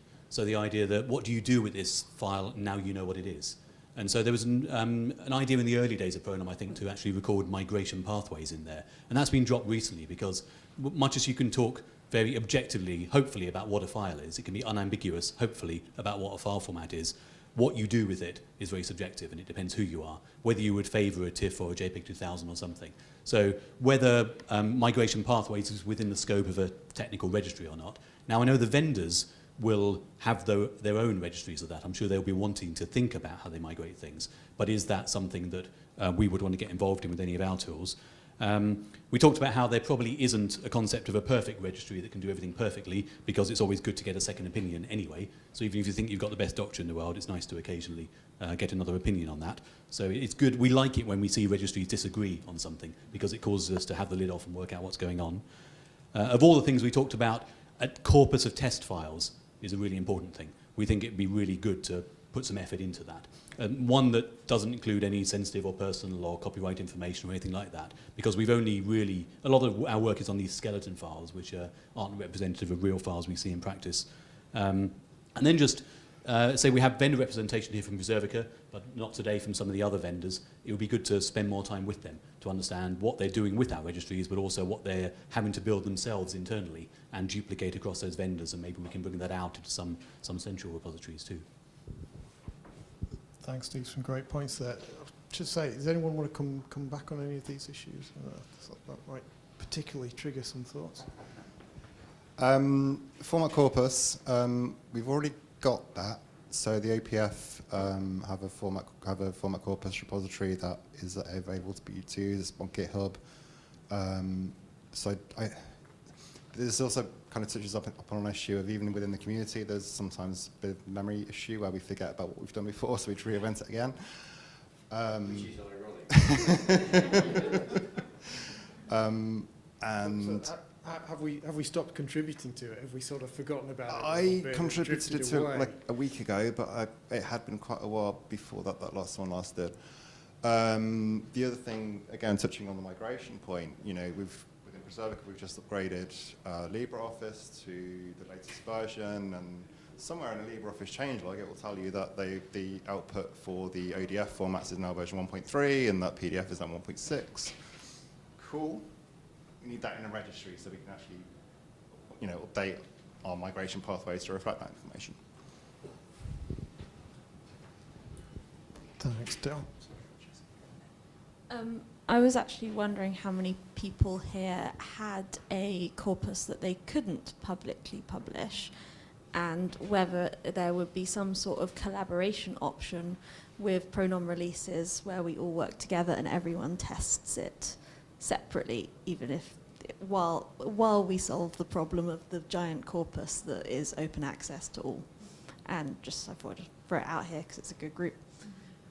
I'll respond to that briefly and then pass over to Euan. We do. We have one we can't share. I've ripped various websites, run Droid over it, see what it throws up and added it to the test set. And it's great. I've got loads of things, but I don't own the copyright on those. This doesn't leave this room, by the way. We can edit that from the recording, that's okay. No, that's a great idea, Francesca. We are being recorded, by the way.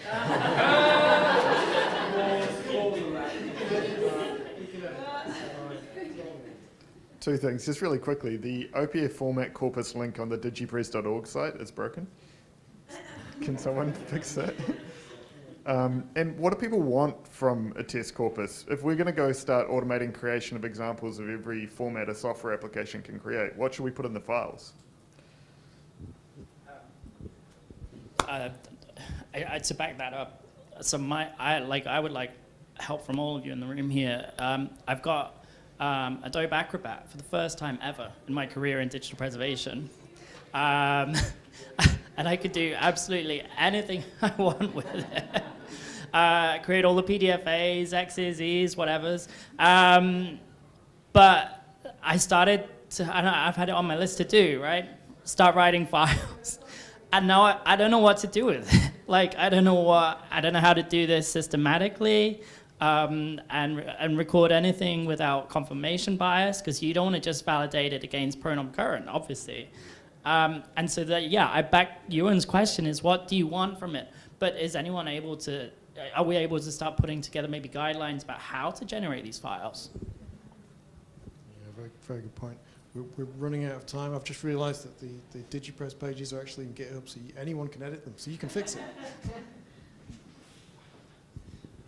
I don't know if there's any appetite for this. This kind of, the corpora and the tools to build a corpora would be the kind of thing that would benefit from a project-shaped piece of funding, right? You could, with a decent bit of but short-term funding, you could make a huge amount of progress and establish a baseline that you could build on. It's one of the few places I think project funding might work, so I'm raising it. Very good point. We should go to the final group. Who wants to report back from the final group? Volunteer. You're all looking at each other. Classic group way. Okay. Oh, you've got away with it. Maybe not next time round. Okay, we'll go back to the... Start with them next. Oh, that's a good idea. Well, we've got them on the spot. Okay. So we're going on to the community question. Who's going to report back on that? You're making a movement. Go on, who's going to do it? Just give us a few summary points. Go on, Tyler. Come on, start here.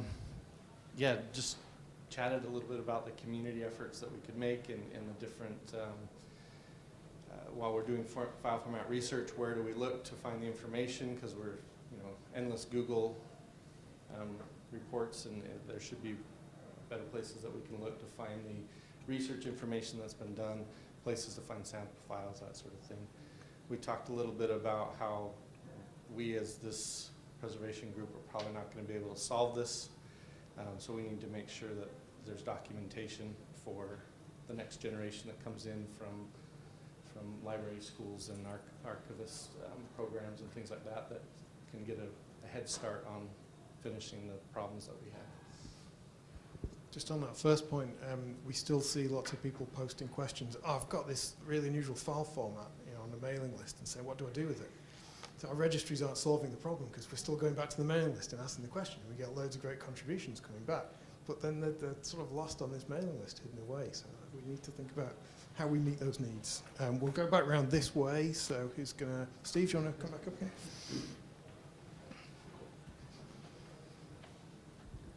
Yeah, so we talked around the obvious points around funding and time and things like that. And then one really interesting point came up, which was around English language, because English is not the native language of everybody here and everybody working on these things. And our tools are in English. And I mean, there's obviously a point around character sets and diacritics and things like that, but this is just about how we engage and how we communicate, and that seems to be in English. Even our ontologies for representing connections between systems are in English too, and that's not always the best to promote this sort of collaboration. So to put some effort into localization, regionalization and things like that.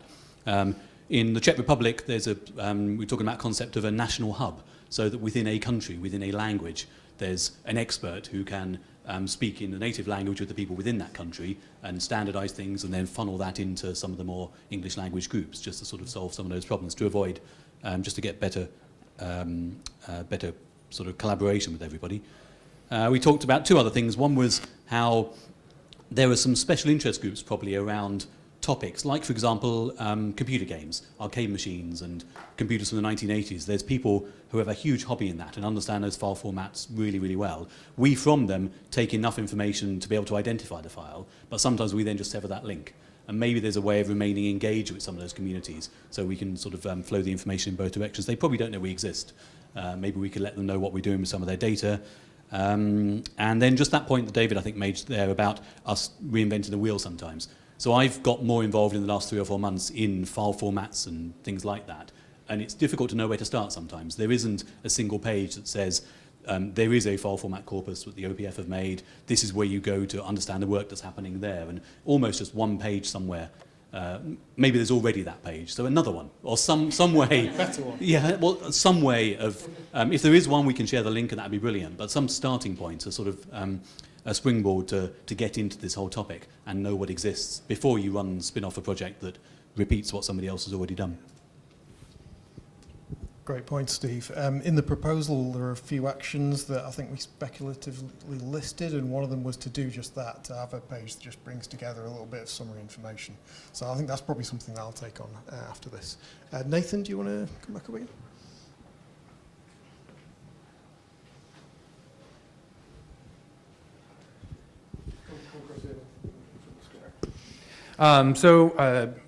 Really, the funding is another, limited funding is another way to say limited people, and the labor that goes into this work.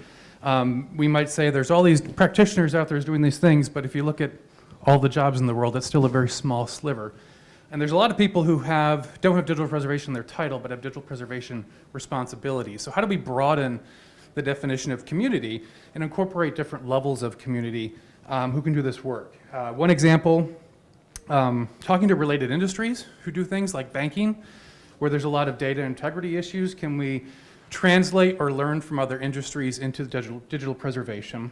How can we increase communication, not so much the communication channels, but perhaps changing communication norms? A lot of people only feel comfortable talking to people or in circles that they are familiar with, and so tend to keep things at an organizational level rather than a larger level where additional voices and perspectives can be seen. So how can we change that and make it easier and more comfortable for people to share in those spaces? Maybe for the commercial service providers, a percentage of the fees paid to them by customers should go directly into a fund that supports this work. So there's a full circle there of that file format identification and work. Also, perhaps leaning into some of our corporate archives and organizations who do digital preservation archiving work, who might have more access to funding through particular proposals that could benefit the entire community beyond them. And I think that's a summary. Great, thanks, Nathan. And the final group, do you want to come up, Euan? Oh, you've got a comment to make? In which case you can stay sitting there. I was involved in the Preservica-led thing about sustainability of digital preservation. They've got a group that put together a sustainability charter, I think. I asked a question about what they're doing to support the open source software that is used by Preservica, and didn't get an amazing answer, but one of the things that Preservica is a member of the Open Preservation Foundation, so they're funding them to do some of this work, and that's already a model that exists, and anyone can join the OPF and fund them to do some more of the technical work. And I think they host the DigiPres site as well, right? Yeah, I mean, we need to avoid just setting up more and more new organisations to support these things because there's so much overhead, but there isn't always a natural fit with what we've got. So working out where and how is an ongoing challenge. Let's go to the last group. Richard, do you want to? Let's go over there. Okay. Sorry, I didn't take notes from my group, and I don't think my last update was a bit freeform. But for this one, we didn't really talk about funding so much or labour. We did talk about time, and that we all seem to be working in environments where there's not many of us, and it's to have the time to collaborate or contribute to Pronom is difficult. I think one of the really interesting things, picking up on what Steve said, is that the involvement of community. It's not just a community in this room and working with vendors, but as Steve mentioned, game preservation communities in important cycle. In our group, it was the scientists or the researchers are the community we need to engage when we're looking at these research data formats, and actually you need to bring those people in because they're the ones that know those formats. It's not people here. So yeah, really broadening out the community that we need to bring in is, I think, important. That was the highlight for me. And PAR came up a bit as well, and maybe this is a lever to get more collaboration happening is by more uptake of PAR. Great, thanks Richard. Go for us. I really hoped we would get to funding, but I also realized it's not in our discussion. But I realized it's not really an easy question. I basically said, how do we stop paying Andy to do more work? But recently, I just did this work with Yale and Richard, and trying to figure out like contracting and how to actually get this income in is not naive. It's not easy, yeah. And there's not enough guidance out there for like maybe young career or mid-career people and to help. And the model is just really hostile to actually take money in or to do this type of thing. Yes, yeah. Okay, guys. Okay, we're just about out of time. Are we okay if we run over like 2 minutes so we can wrap up? It's got to be a quick comment. Yeah, it's a comment rather than a question. It was on that last point. I was at a conference a couple of years ago. I think David Clipsham was there too, around digital media preservation that the BFI had done. And there was a similar question there. Loads of open source projects and loads of public sector organisations that found it very difficult to get money to the developers. There was just no way of just giving somebody £1,000 to make an adjustment on something. And there was talk there about finding an intermediary where that money could pass through. So maybe somebody like the OPF, where funding could come in for a piece of work to be done, and then money could go out to fund that work. But just to help with that procurement and sort of commercial challenge that some people have of giving money to a person. It was okay to give it to a company, but I just found it difficult to give a person who's doing that work in their spare time some money to fund that work. Thanks, Steve. Okay, well, thank you for all that reporting back and those discussions. That's great. Lots of food for thought. And I think, in a sense, we've got enough material for another 10 workshops on this subject, okay? And I'm kind of setting myself up slightly for the next thing I'm going to say is, where do we go next? So we knew there was going to be a lot to discuss today. We've sort of proved that, I think, quite clearly. We don't want the conversation to end. I think there's a clear need in coordinating what we're trying to do at the very least. We do need to be talking more. So what we're going to propose, I think, is going forward is to have some kind of regular meeting on this topic and bring everyone together. We're thinking maybe quarterly might be we don't want to meet so often that it's a bind, but we don't want to leave it so long that we kind of have to start again each time. So DPC is very happy to coordinate some kind of meeting and just give a little bit of structure around it. So please look out for that. I'm not sure if I'll be able to dig out the attendee list and email you all about it because there's like data protection laws and all that kind of thing. But at the very least, look out for an event of this sort of shape coming up in the future, because it would be great to continue those conversations with you. Anyone who presented slides, I think if you email them to registration at registration at iPres? If you email them to the main email for iPres, iPres 2022 at in-conference.org.uk. If you have presentation slides that you want to give to everybody here, they will put them on the app in the handouts section of this session. So that should appear over the next day or two for anyone that wants to follow up. And if there are any particular questions on anything, or you want to make a connection with someone else, then drop me a line and I'll attempt to join you all up. So any very last quick comments from organisers? Are we all good? Not missed anything important? Okay, in that case, we'll end. Oh, no problem. No problem. Thanks, everybody.